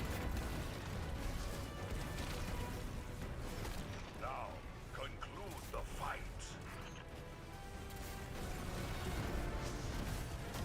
Have you thought of any mechanics you'd make if you were in charge of the raid team? No. I leave that to the experts, man. They're way more creative than I am. Every single raid, I'm like, oh, that's it. They've done the last mechanic they'll ever be able to think of. They'll never make a unique raid again. And then they drop some shit like Salvations, and it's like, oh my god, they can still do unique mechanics. Fucking using fashion and trigonometry, or I guess geometry. Like, what the fuck? Make the raid team learn chemistry? Yes, that.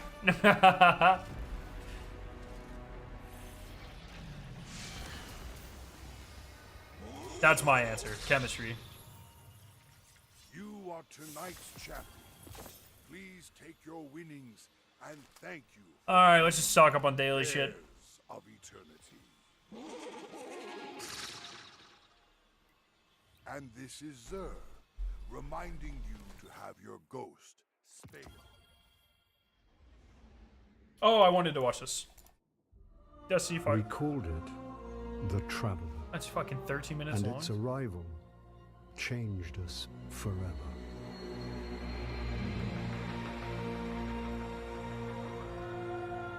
Those look pretty good.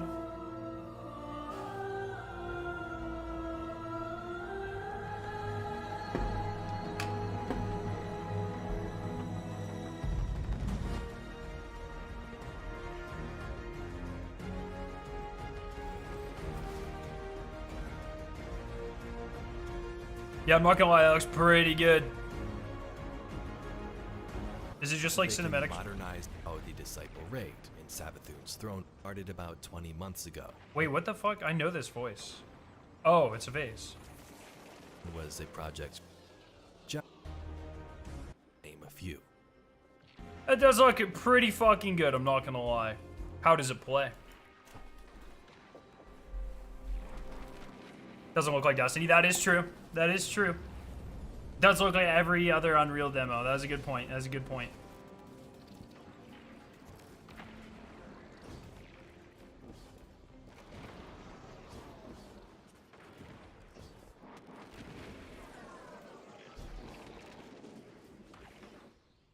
What's the word?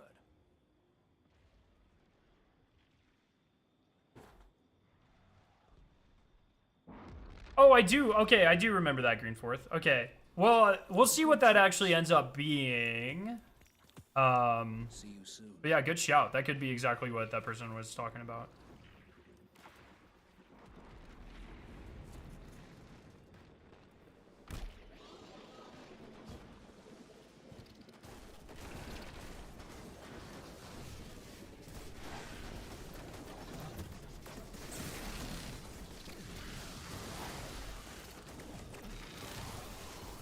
From what it seems regarding the end in the 9 weeks, Christopher Barrett's team was working on Destiny 3 post-Forsaken when Bungie was still under Activision.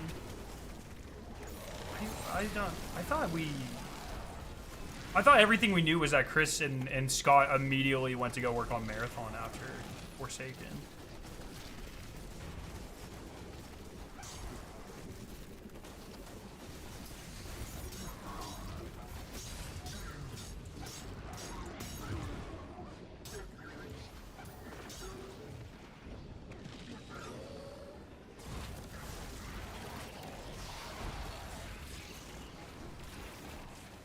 NDA. Okay, Phil. NDA.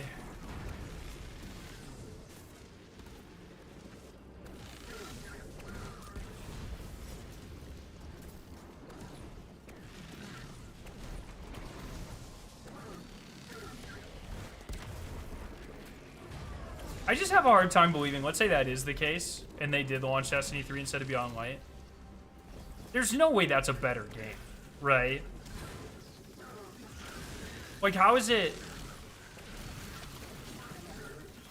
just don't really see that making it. I feel like it would just be what we have now with less content.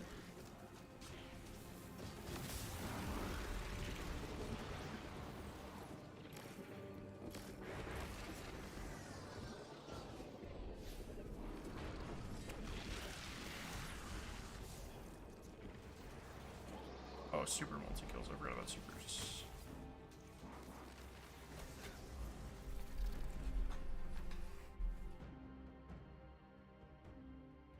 I think they're much more likely to rebrand Destiny 2 than launch a sequel. How does that work? You know? I don't envy the marketing team on that. Like, if that ever happens, I'm not convinced it will, but say it does. Your job is to convince a whole bunch of people that this is a completely new game. Like, it's just not. I don't think that ever works.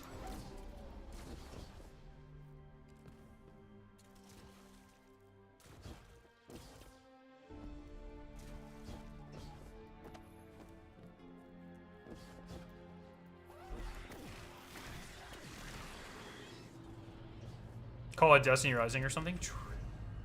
Oh my god. Hey, Phil is fucking cooking. The Cabal are bringing in a fortified mining lander. I believe this means a resource grab. Oh, what a waste. Wait.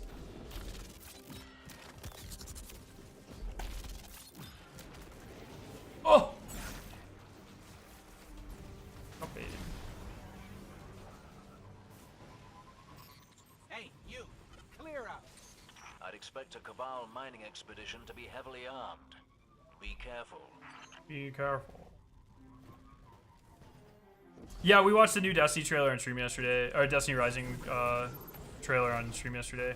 I don't know. I have like very quickly lost hype for that game. I hope it's good. I hope it's good for sure. But I don't know, man. I really bought into the alpha, and then I just didn't hit anymore. Oh, that's insane. Oh man. Okay. You're in the beta. I don't want to use blue stacks. It plays very well on blue stacks though.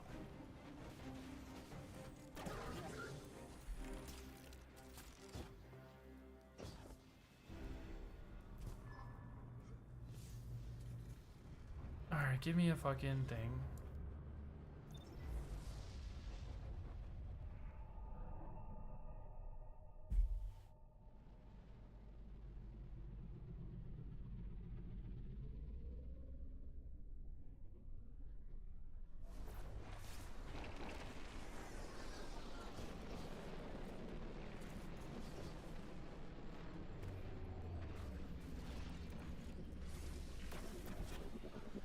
I'd rather only because of the abilities. I would kneel over if we got Quine's void abilities in Destiny 2.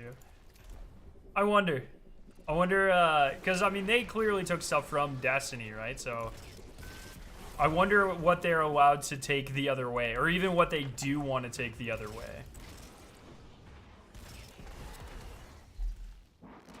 Like if you're Bungie, there's got to be some worry that if you are contractually allowed to take stuff from Destiny Rising and put it into Destiny 2, you have to imagine that there's some worry of like community reception of that. Like, oh, Bungie, they don't have any good ideas of their own anymore. They have to take NetEase's or whatever. You know what I mean?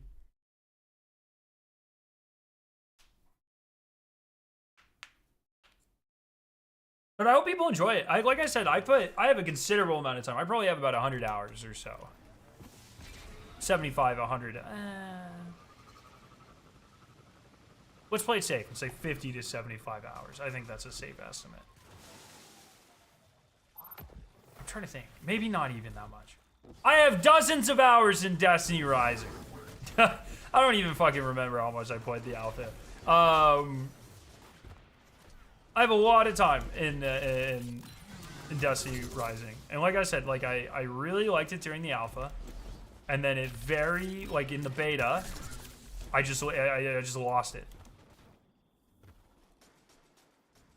Just lost it. I just didn't feel it didn't feel as good as it did during the alpha to me. And yeah, I think during the alpha it was just new and there wasn't a lot going on in actual Destiny and stuff. I don't know. Dozens of hours gooning to the Goth Queen, yes.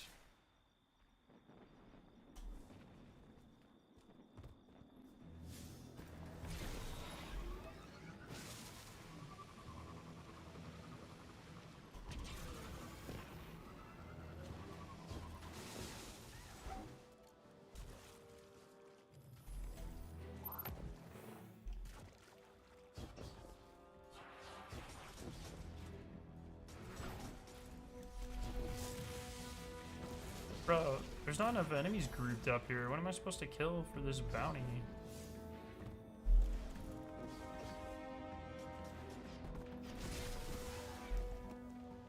Fucking group up nerds. Wait.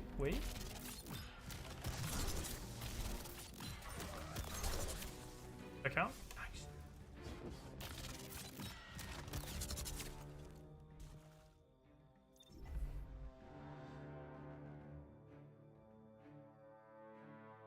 I do understand that the interest in Destiny Rising can be good, but there's also the gacha aspect of it, and that's the deal breaker for some people. Yeah. I think also, like, as Destiny fans, though, it is, I mean, it's unlikely we will ever know the actual arrangement.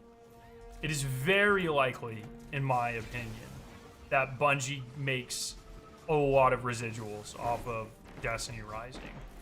So, technically, it is very good for us, or it is likely very good for us Destiny players if Destiny Rising does well. So that's Destiny Rising might save Destiny, unironically.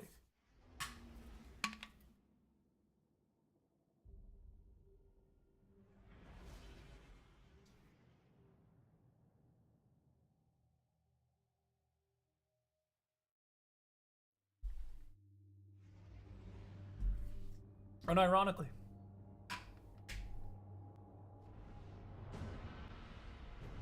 But we'll see. We'll see. Who knows? I don't know what...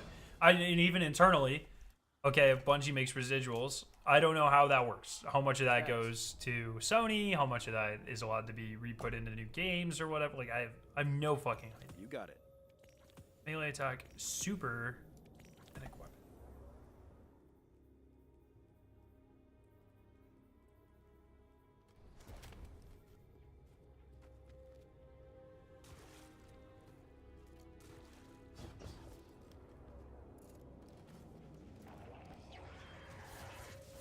You could go back in time, tell the majority of the Destiny community that Bungie will make bad changes and they will still be Bungie fanboys because Bungie could never do anything wrong.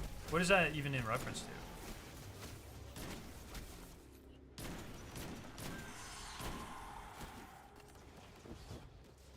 So here's maybe some hot takes. When the news broke about the Destinations tab being depreciated, of course I didn't care. But this recent twab announcing the tower is kind of being soft sunset. I'm not... Oh, you are bothered by that. Soft sunset. I mean, you'll still... I don't think... That's not how I read that. Maybe I'm reading it wrong. Like, I don't know. That's not the vibe I got from that, though. I think what they are attempting to do is right now, it's very hard. If you start the game, you have to learn 50 different vendors. You have to learn 50 different materials. I think they're trying to streamline that a bit. But, like, for instance, we just talked about a new currency to focus some of the new weapons that you turn in specifically at Zavala. And I would be very shocked if there's not, like, other... Like, Rahul's not going away. You're still getting... Prime engrams are still, like, one of the main ways you power up. And I imagine, especially, like, late in the light cycle, I imagine you still have to decrypt those at Rahul. I wouldn't consider this soft sunsetting, or at least I don't. I think, like I said, they're bringing everything back down to a base level that's easier to understand, and then they'll streamline stuff after that and give people new things to do. I think they're just reworking the system. But I definitely wouldn't consider that, or at least, like I said, we'll have to wait to see how it actually, like, functions. But based off of my understanding of the system, I definitely don't consider it currently to be soft sunset. Could be wrong, though. I don't know. Like, that's not me saying, like... I did not go to the tower at all during my playtest, so I don't really know what's happening.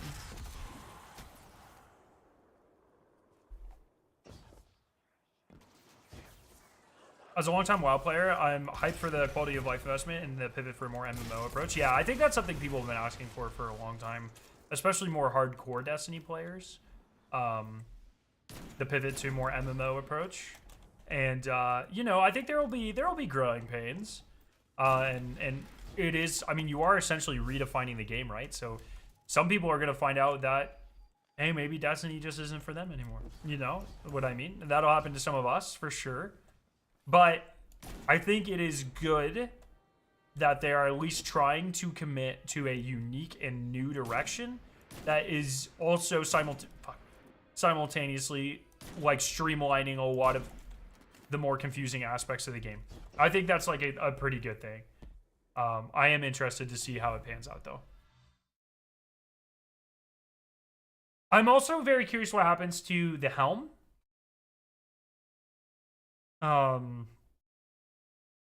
Very curious what happens to the helm. So that's why I'm hopeful for the new saga, because Allison seemingly has a clear understanding of where they're going and how to get there. Yes, I do. I mean, she seemed like she wanted to talk about so much. The helm should be gone. You guys don't like the helm? I kind of like the helm. I like the helm because I can do 90% of what I can do in the tower, and I don't have to wait for fucking console players to load in. It's in the DCV article. The helm is gone. No shot, is it? No, man. Helm crushed in the fucking ground. Oh, it did, though. You're right. I forgot that was like an actual plot point.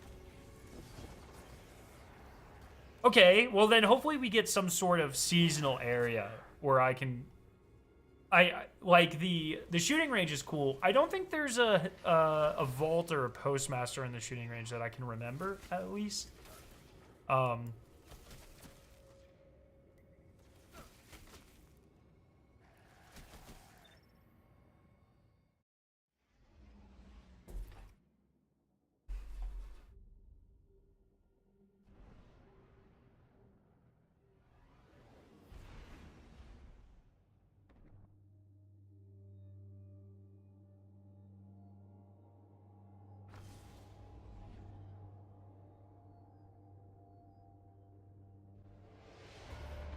Yo, Husky, what's up? Happy 4th to you and the family. Thank you. You as well. You as well. How are you doing? I like the helm if we won't be taking the Dreadnought out to other star systems. I just hope, like I said, I hope they make another social-ish space where you can go and do stuff and not have to go to the tower. Oh, I should have picked these up.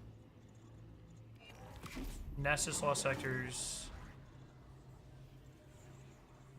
Solar orbs. That should be easy to do just with the Hellmouth speaks. Solar Siphon and a Sunshot.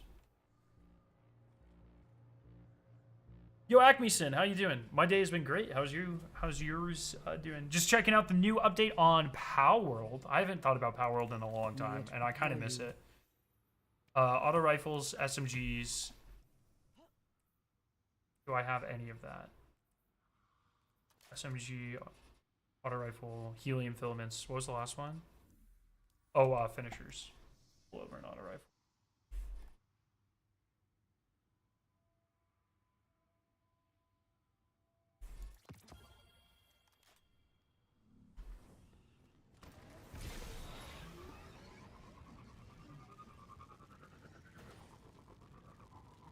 If they did another pass at the Portal UI, I think less people would complain about it if they dressed up to look a bit more like the Fireteam Finder tabs. That's a good point. They did tell us that there's still some, like, I was told, even though they had already showed the Crucible screen, I was told I wasn't allowed to show it in my footage for some reason, even though they had already shown it. But, because it wasn't done. And it looked very similar to the other screens, though. So I'm hoping that they redesign it so it keeps some of that soul. Is it Hive with finishers?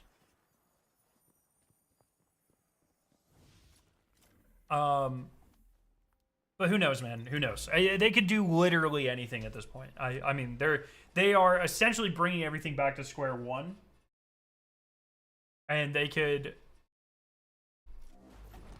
you know, they can design it any way they seem fit. So they see fit. They just came up with a dope water mount that's faster than Jet Dragon. It's something that, oh, no shot. Sick. I might have to check it out. I haven't played it since, really? I think since it came out. Yeah, Paper's in the game. I didn't think Paper actually played Destiny. I thought he was a psyop the whole time. Yo, Billo, what's up? Get some finishers here.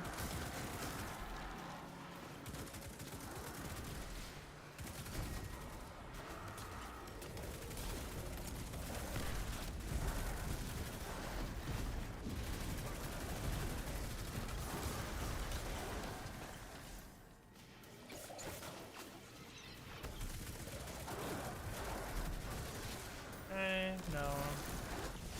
This.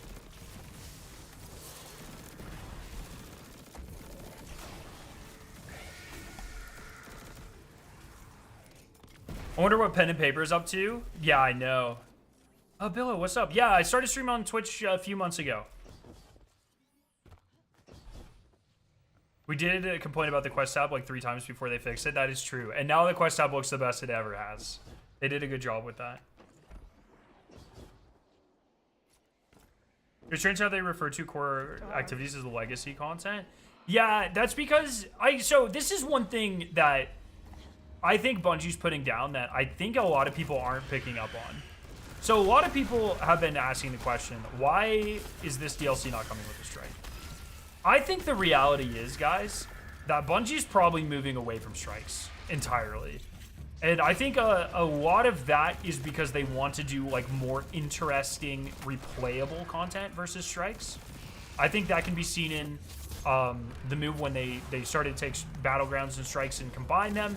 And I think it's even more apparent in the current iteration where there's no more Vanguard ops, there's none of that. It is fire team ops, and it includes things like Savathun Spire, it includes things like the Coil, it includes 3-person activities of a wide variety, a huge variety.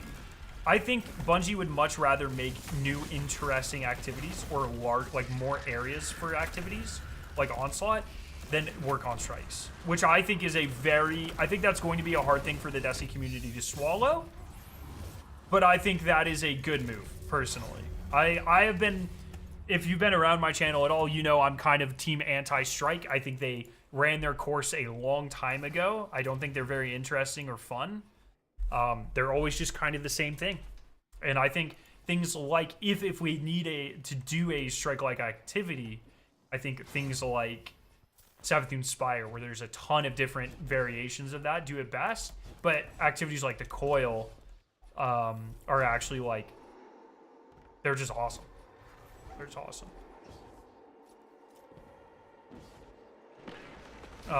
Yeah, that's why they do the replayable smaller story missions instead of being one strike. Yeah, exactly. Like that sort of thing. Like that. I think it's clear that that strike work is going. It's not like they're giving us less things. I think they're just not putting that work into strikes anymore, and they're giving us different stuff instead. Which, like I said, I think is a very good move. And I've been actually kind of asking them to do that, not like directly to them, but I have been a proponent of that sort of change for a long time. Hoping for another strike like Liminality. I'm gonna be honest. Am I the only person that hates Liminality? I think when it comes to actual strikes, the shorter the better, because you get the same amount of loot, same type of loot for doing them no matter what. Liminality was cool the first time you ran it, and then it is just entirely too fucking long. It is at least twice as long as it has any right to be.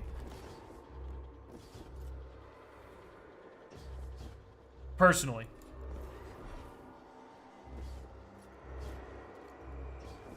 Couldn't they just pull up a mission, turn it into strike again? So that's why instead of the strikes, they're doing replayable mission campaign playlist. So instead of taking like 1 or 2 missions and turning them into strikes, they are having a lot of smaller missions that you can farm for Kepler specific loot. Just a different approach, a much different approach.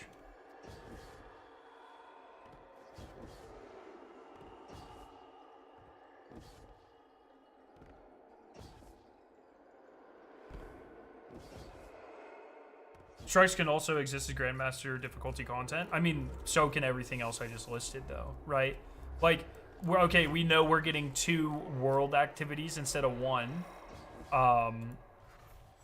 Those have higher level difficulty as well. They don't go all the way up to Grandmaster, but the seasonal stuff all can go up to Ultimate, actually higher than Grandmaster, but...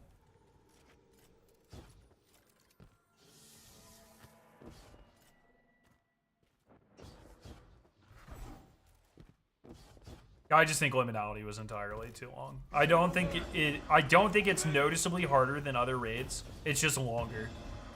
And that's kind of my main complaint with it. It doesn't really offer anything different. It's just kind of boring. I think people need to understand that the upcoming expansion is that it definitely feels like a quality of life update. The overall content is going to be relatively minimal. This has been potentially proven by some of the shown gameplay, which is recycled content. Honestly, I'm good with it. There needs to be some changes. So I just did a video about this. And if you look at like the actual paid content between a DLC like Witch Queen and Edge of Fate, it's not that much different. Witch Queen did come with about twice as many exotics. It did have 2 strikes as well. But the actual like paid content is not that much less.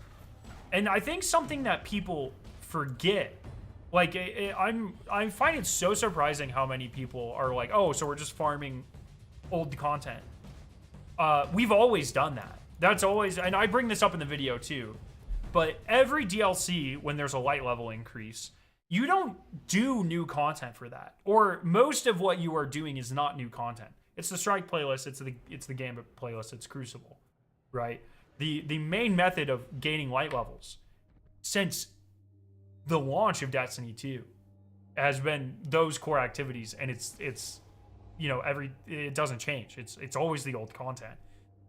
Now we just have a wider variety of old content we can do. I'm not saying that's an ideal situation, but it's definitely, I would say, better.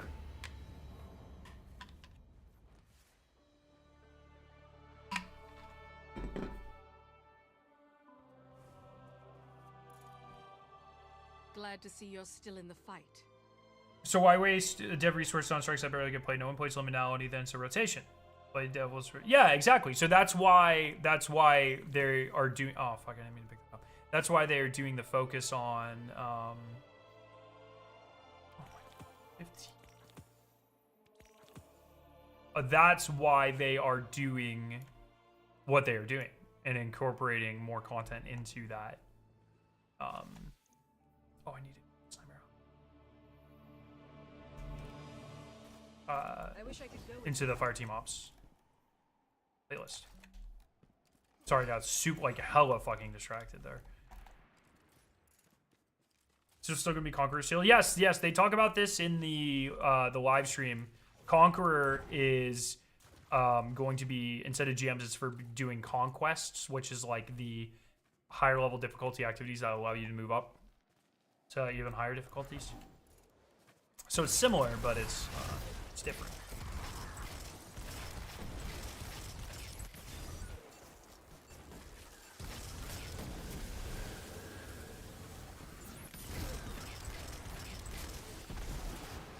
Free sci-fi TV show enjoyer?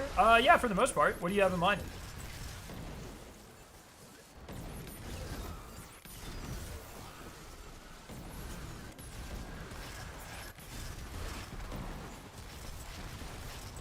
And Witch Queen had like no post-campaign content, which Age of Fate seems to have a lot of. It had a couple of quests, right? But they seem to be. This is one other thing I really like about Edge of Fate.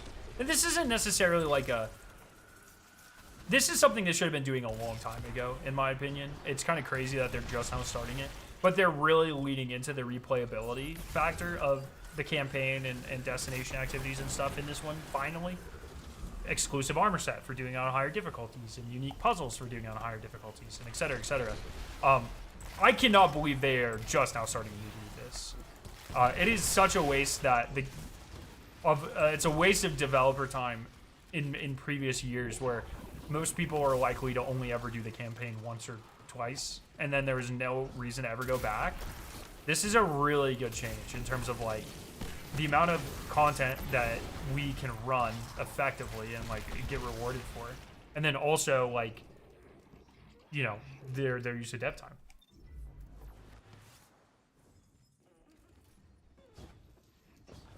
The Expanse, I've heard of that. That's an Apple show, right? Or did I make that up? Peeps forget about Wellspring? Yeah, because Wellspring was fucking ass, bro. No one's accidentally forgetting about Wellspring. We've all blocked that shit out of our memory because it was so bad. I'm so sorry. Whoever worked on Wellspring, I'm sure you're a nice person. It's a bad activity, though.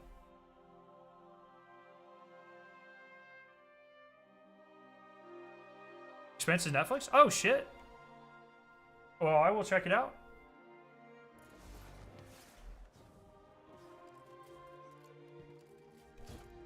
And which Queen the weekly campaign mission that rotated was the best source of alloys, though? Or the seasonal content. Higher level seasonal content.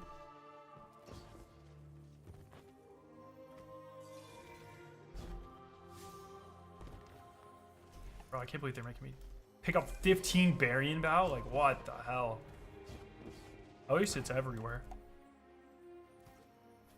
Do you remember when Sweatcicle collected like 10,000 of this shit?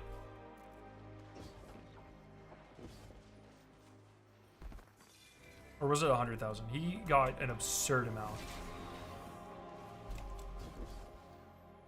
Start on Sci-Fi got canceled after season 3. Picked up for Amazon for another 3. Is it over?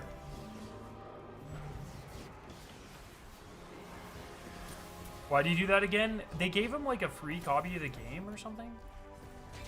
What do you think their best post-campaign activity to date? Oh, Overthrow. And it's not even close. Overthrow is awesome. Also, let's be real. Lost sectors are useless since Lightfall because it's like Tricks, no one plays the new sectors when they're on the legendary rotation. Yep, that is true. That is true. I agree.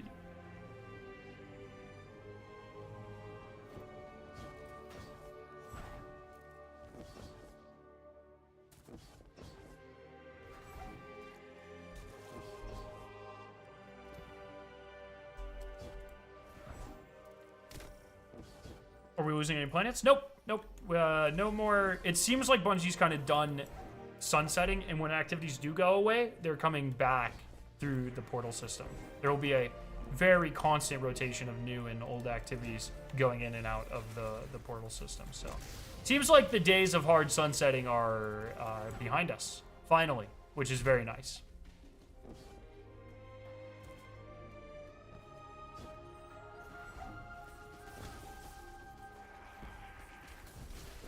Okay, cool. Yeah, I'll check that show out. Thank you for the recommendation, my friends.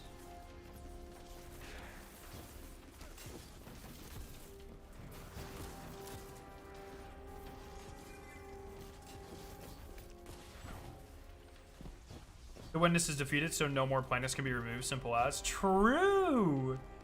Roughly, how much XP is required to unlock all 12 artifact perks? You need about level 41 in the season pass. So, every rank's 100,000.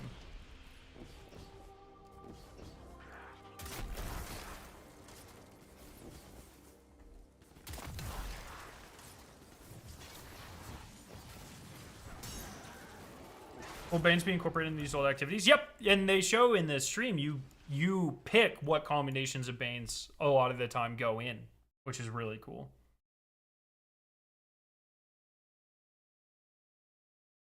Does that mean Sundial activity could come back? They'd have to rebuild that because that's pre-Beyond Light. Anything post Beyond Light, they can. My understanding is it already works in the new engine, so they can just pull it back. Anything pre-Beyond Light that wasn't already in the game now, they have to rebuild. I do think it is. I don't think it's outside of the realm of possibility. Like, I think eventually we probably see the Menagerie come back. For instance, that might be a little bit of copium. I have no insight into that, but I don't think that's unlikely.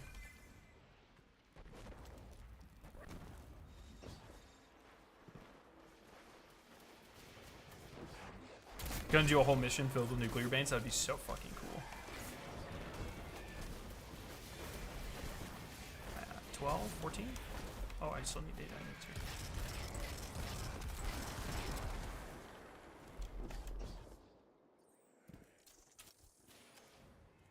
to. Copium, but only slightly. I wouldn't be surprised. Especially with Ben and Ben's team kind of leading that sort of thing, dude. I mean, having conversations with him and a couple members of the team that work to bring events and shit, like, dude, their fingers on the pulse. Everything they do is so deliberate. They care about, like, player enjoyment above all else. It is so cool to see. And they really seem to have a great understanding of what players enjoy. So I think that's awesome. Nightmare.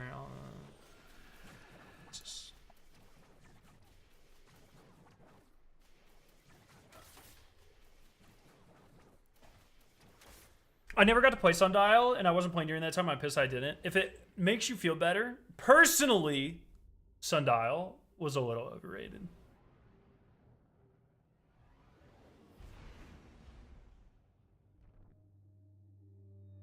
Hypernova Banes need more range to their explosion. Agreed. Alright, we get a 6-player matchmate thing. It's been a while. What's the last one we had? Oh, wow. It has been a while, huh? What was the last 6-player activity we had? Salvage? Was it salvage? Gross.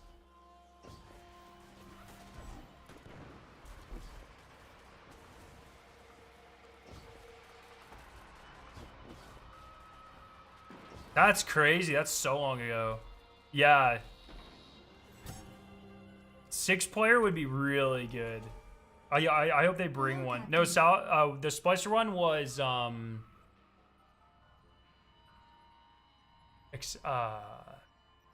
overload. Oh, Excision at 12. That's a good point. That's a good point. Forgot about that. Well chosen. Void kills on Nessus. Need super kills on Nessus. We'll do.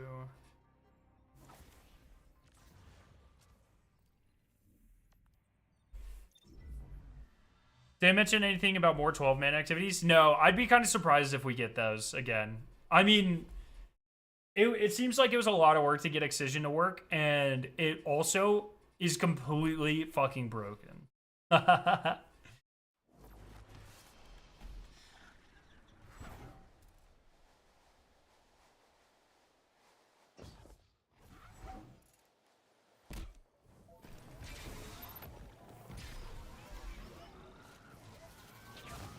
What's my bounty situation look like? Oh, not awful.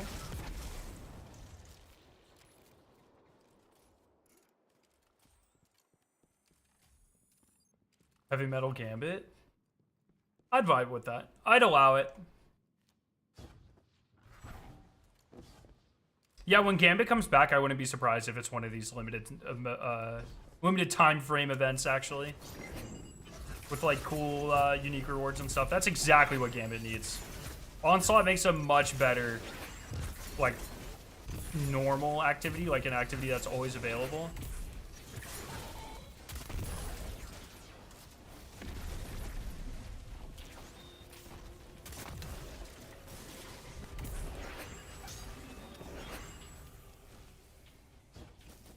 Gambit is getting temporarily 86th, and they said they are going to bring it back. And they teased some Gambit Prime elements. But we don't really know what that means.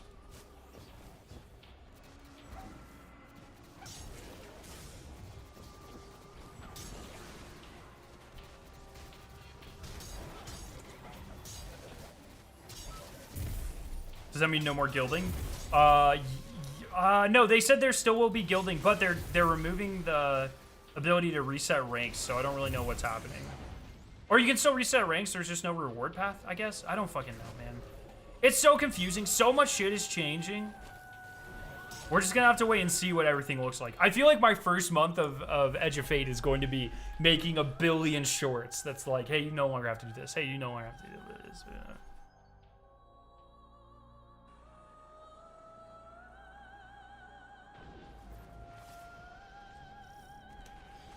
Oh, catch crash from plunder is a good one. That was a 6-man activity, yeah.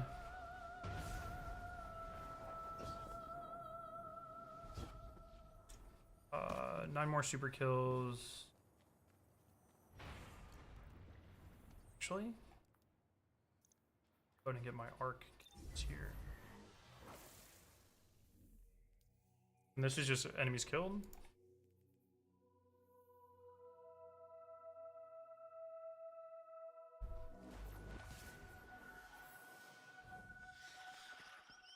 That means another steal for Gambit? Yeah, you fucking take that back right now, Caden. If that happens, you're banned. Thanks for giving him that idea, buddy. God,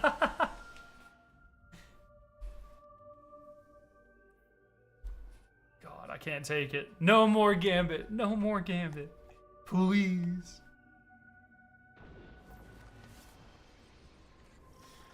Gambit's here. Oh, I meant to switch my arc super off of this so I could get some kills with it. Fuck. I've seen 9 kills. An arc weapon on me. It's like, okay, we're good. We're cooking. We're cooking.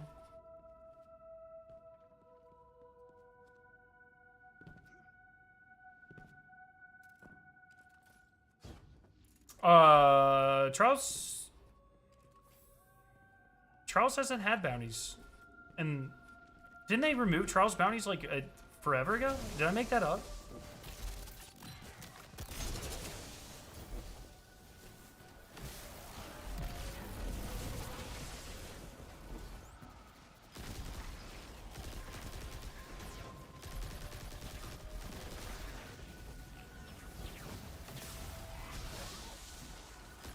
Does it have bounties? Oh, it doesn't have weeklies though. There's something about Trials bounties is why you don't save them for a reason. I don't remember. I don't think there's weeklies.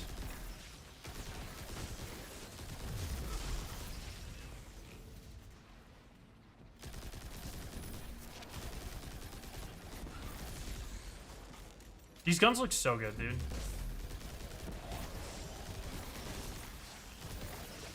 Okay, and now this should be the last nightmare once I kill the boss here.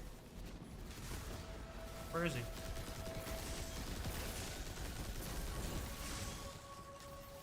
Does he not count as a nightmare? Wait, what? Oh, only the boss is counting? What the fuck? Well, I'm not running that 8 times. Fuck that.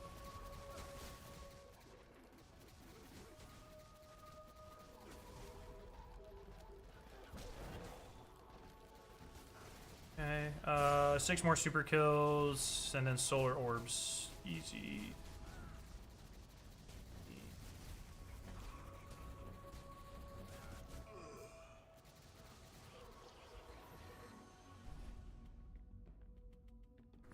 Different answers confuse him. It said on Nessus. Like, it wasn't Moon Bounty, but it did say to do it on Nessus.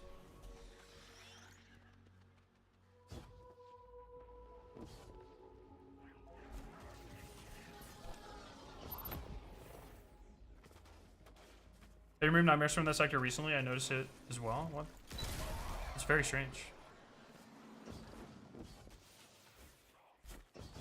Proud Dredgen 14. I'm a disappointed Dredgen 14.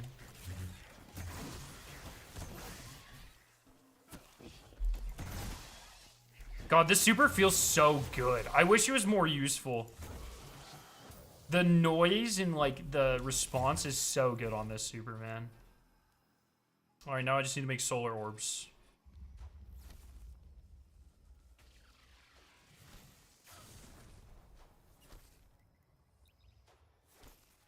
I wish it wasn't acid. Yeah, so real. So real.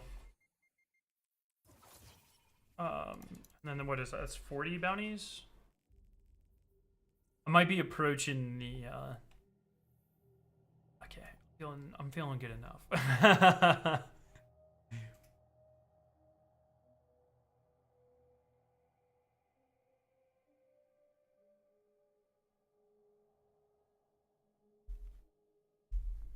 What do you guys think the under over is? I can convince my wife to go for Indian tonight. I feel like she's gonna be like, oh, we've been eating out too much lately, but it's 4th of July. You gotta celebrate, you know what I mean? What's a better celebration than Indian food? Fucking awesome.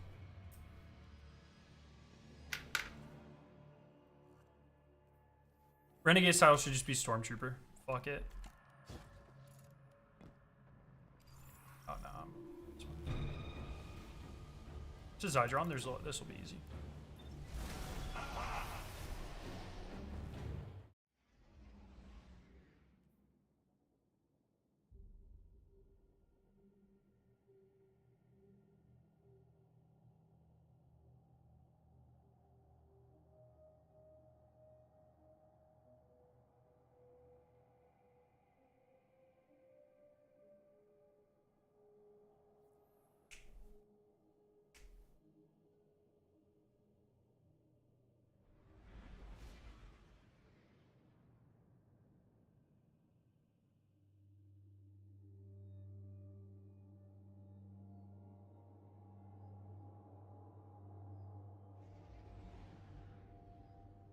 Rebel Scum, that would be a good one. I'm boring. I always just go for tikka masala, but I know that's so. Every time I say that on stream, I get roasted for it, but it's fucking good. I don't know what you want me to do, man. I'm sorry. I enjoy something. What do you think Renegade DLC will be about? They did say it is about Dredgens. There's a new Warlord Dredgen or some shit.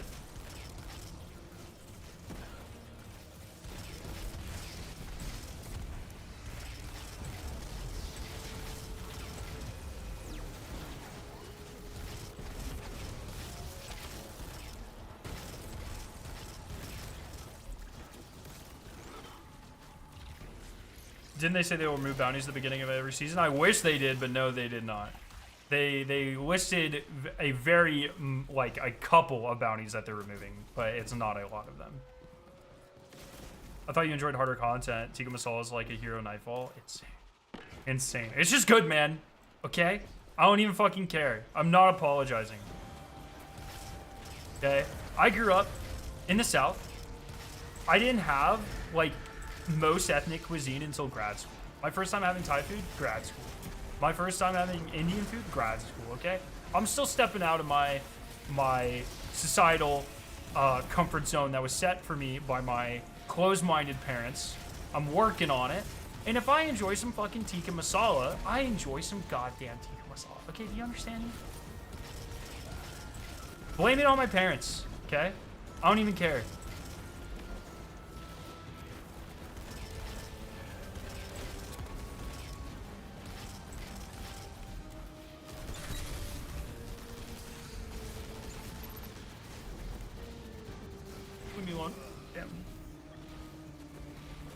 Do you think the lightsaber will be a new weapon type? Nah, surely it'll just be a sword, right?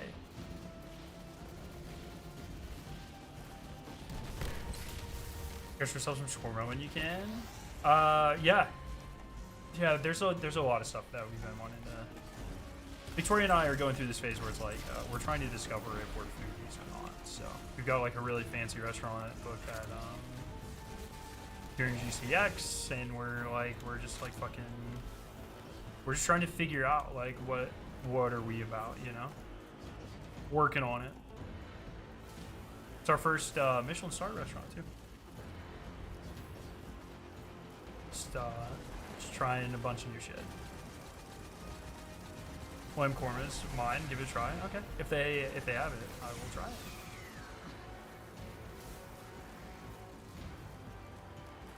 Southern food is so good, though. It's like, it's just super boring. You know what I mean? It's like so much of my life has been catching up on what I was deprived of growing up. Just like, I don't know, man.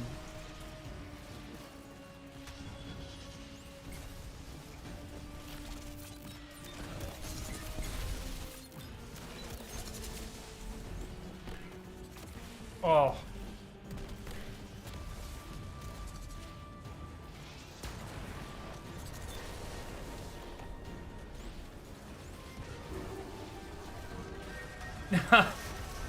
Not quite that. Like, I'm a big spice guy side, but yeah, just like I said, like very close-minded parents, really.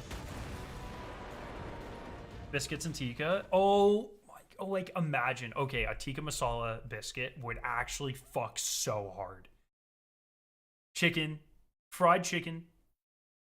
Oh my god, you might have just invented the new best idea ever, dude.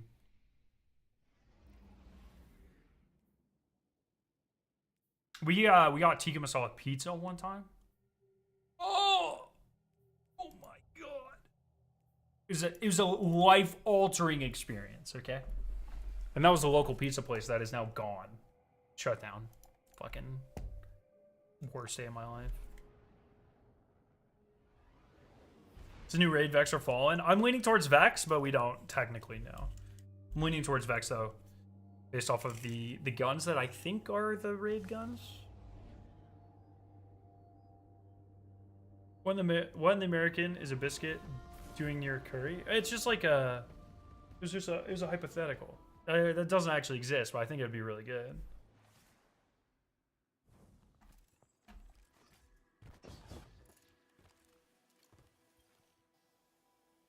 Don't think the witness's disciple ain't a powerhouse just because the witness exiled him to babysit Zabathu. Oh, that'll be fun. Oh, dude, these are fucking easy. Not doing that one. Okay, I'm gonna go kill Lucian Hive. Fuck it.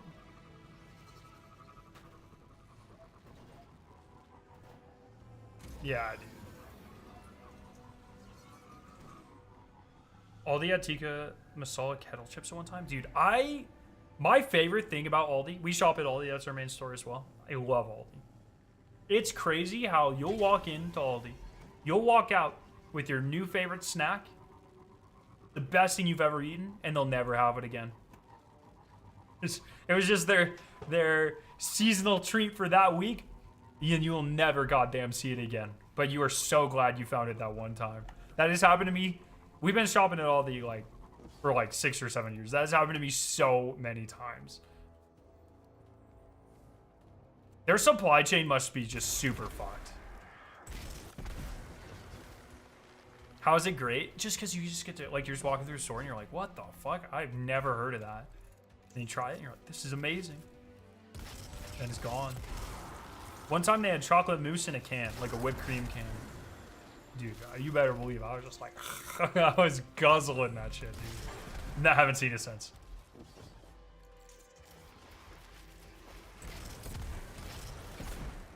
That was like 3 years ago. The Aldi curse, I call it. Yeah. There you go. This week they had these sick, they have like little, pie bites. It's a little key lime pie bites, you know, about inch by inch, covered in chocolate. Fucking phenomenal. You'll never see them again. But they're great.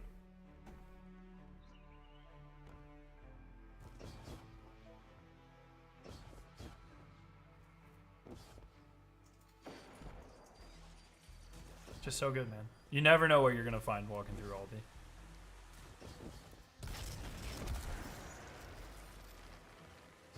Why are there no, like, aren't there supposed to be losing hive people here? Like, what's going on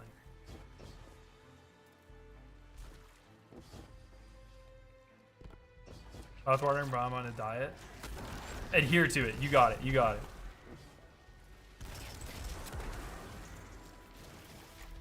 I wish I was more disciplined with food. I'm very, I consider myself a pretty well-disciplined person for most things. Food is my weakness, man. I crumble. I fucking fall apart.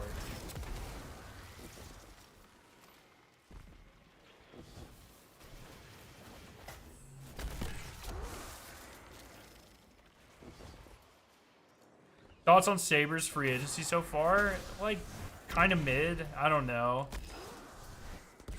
It's like, I don't... Look, if we keep Byram for this season, our blue line is going to be fucking unbelievable, right? I just don't know. Like, it's hard. I need to see how Kesselring and Doan fit in before I'm convinced of anything. But it's just like there hasn't been any like big moves in that kind of, at least not big in terms of like the return. That kind of worries me, but also like we've been the top, one of the top scoring teams in the league for like many years now, and it's not working. Like maybe a more defensive style of hockey is exactly what we need. So I'm not like opposed to trying it, but also next year's draft is looking really good. Maybe we tank. But you know, the thing that worries me the most personally is like how many more years are Thompson and Darlene sticking around? You know, if they don't figure this shit out, we're losing my favorite players, and it's like, okay, well, I hope they figure it out. We'll see, man. We'll see. Worried for sure, though.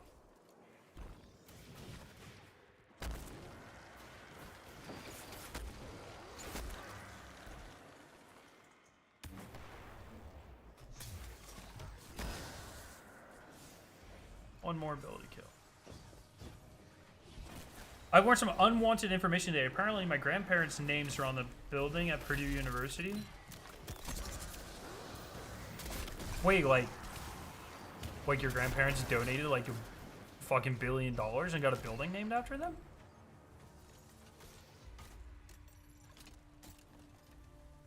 Is that what you mean? Bro. Look, if you come from that sort of intergenerational wealth, I'm going to need a little bit more support in the chat, okay? You're not even a member. Just kidding. Of course, just kidding.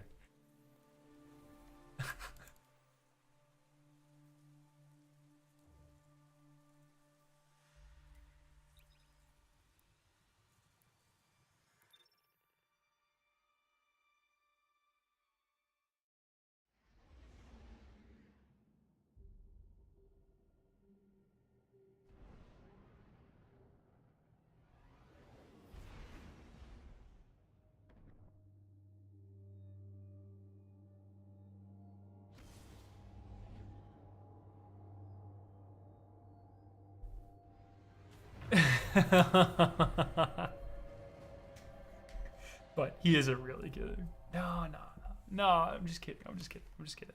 Just kidding. All right, hopefully these are easy dailies.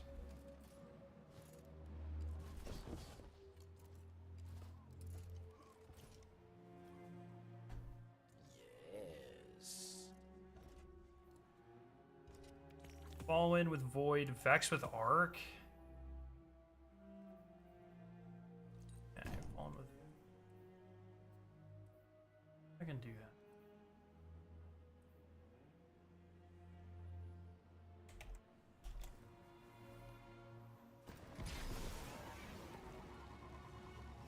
Spawn with Void W.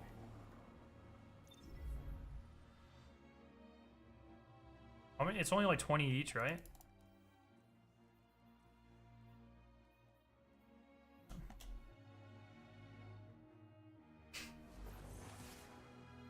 Who actually goes in to talk to Varix? Oh wait, was it Vex with Arc? Did I fuck this up? Damn, okay. Like, honestly, if you go inside to talk to Varix, you might be a sociopath. I don't know if we can trust you. To be honest. Me, because I didn't know you could do that? What?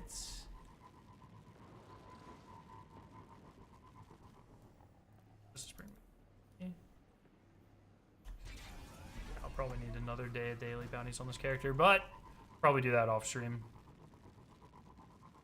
See so many go inside, dude. That's so fucked up.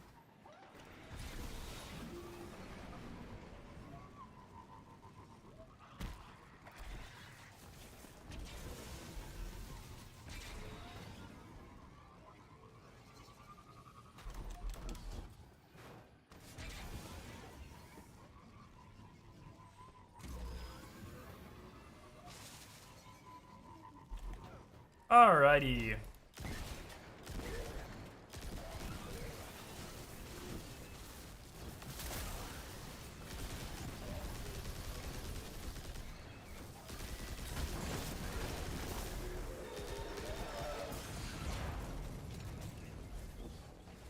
I mean, Varix is fine, but like the glass, though, you know what I mean?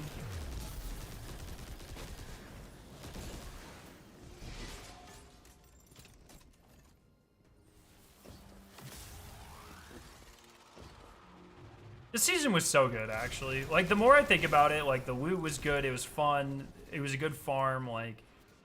This season had a lot of really good qualities.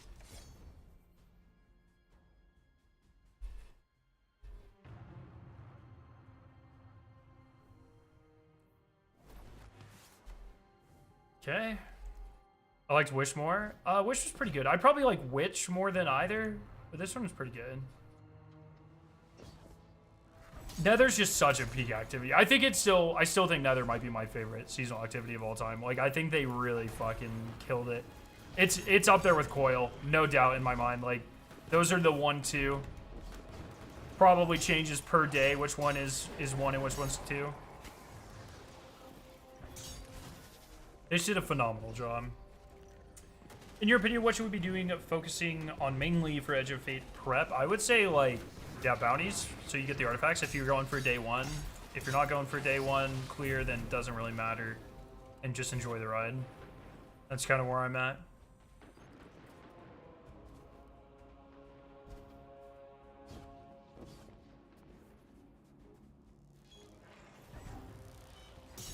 I play mostly Warlock nowadays. It's, in fact, after I'm done... Oh, man. Does this count? Okay. Alright, so... I'm gonna go spend my engrams on my Warlock trying to get a super intellect... Or, sorry, mobility, intellect, Starfire. Like a really high split Starfire from Rahul. So I'm focused in mobility. Okay.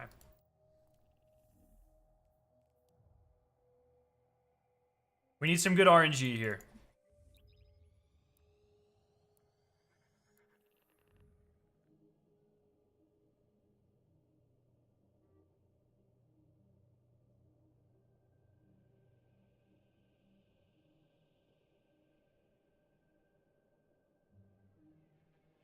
I'm going to keep some for sure, but I'm gonna turn in. I have a ton on previous season passes, so I'm not too bothered.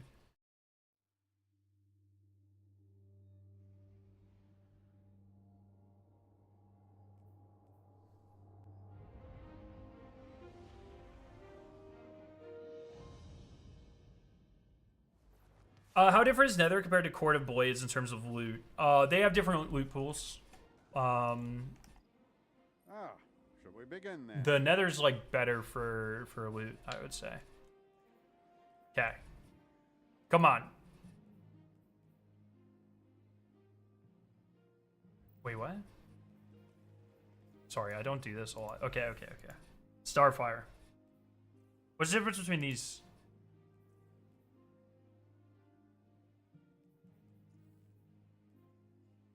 Okay. All right. Starfire is here.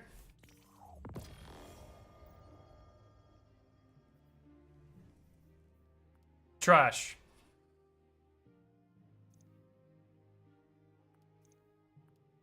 Trash. Well, could be a case there.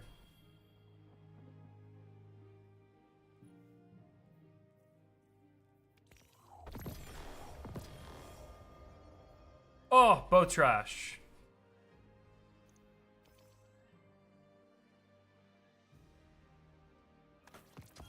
Yeah, I'm just thinking. Actually, I'm keeping that one. That one's good because it's high stats and 0 health stat. Fuck the health stat, dude.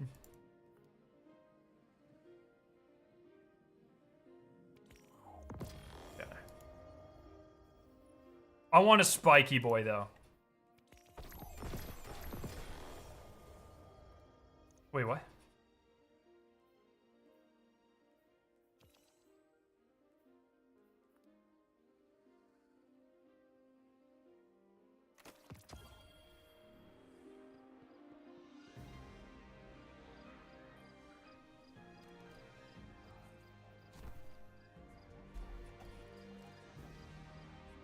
Yo, what's up, the one? What role are you going for? I just want, I want literally 30 and mobility, 30 in intellect. Oh! No! That's not bad. I'm keeping that. Transfer. That's actually not bad.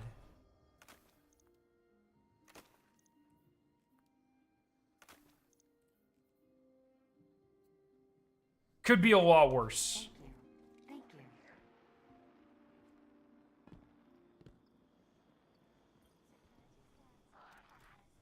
I want splits to run different stuff. Your return honors me, Guardian. Use melee on Starfire? Wait, what? That is grenade. That's discipline, right? That was not strength, that was discipline. So it's grenade.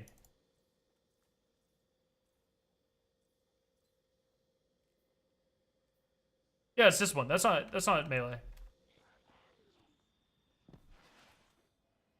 Perhaps a barter is warranted. Oh, what did I just do that for? Fuck. I totally bought it out right there. It's the best way to farm exotics with spiky stats. Run Nightfalls. Nightfalls are easy this week. Nightfalls have been easy all season.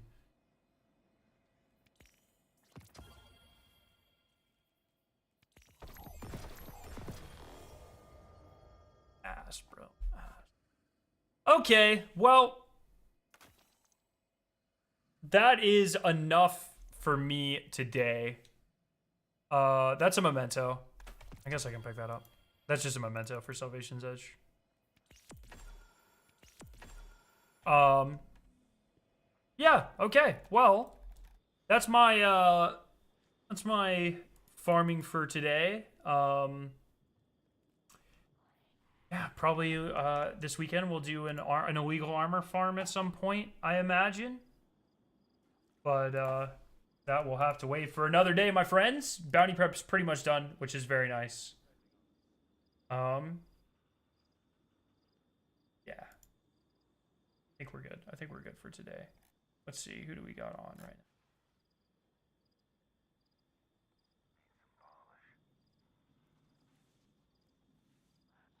Oh, Glad's on. Cool. All right, everybody. What's the illegal armor farm? Just artifice armor from Grasp of Avarice. So we'll probably be doing that at some point.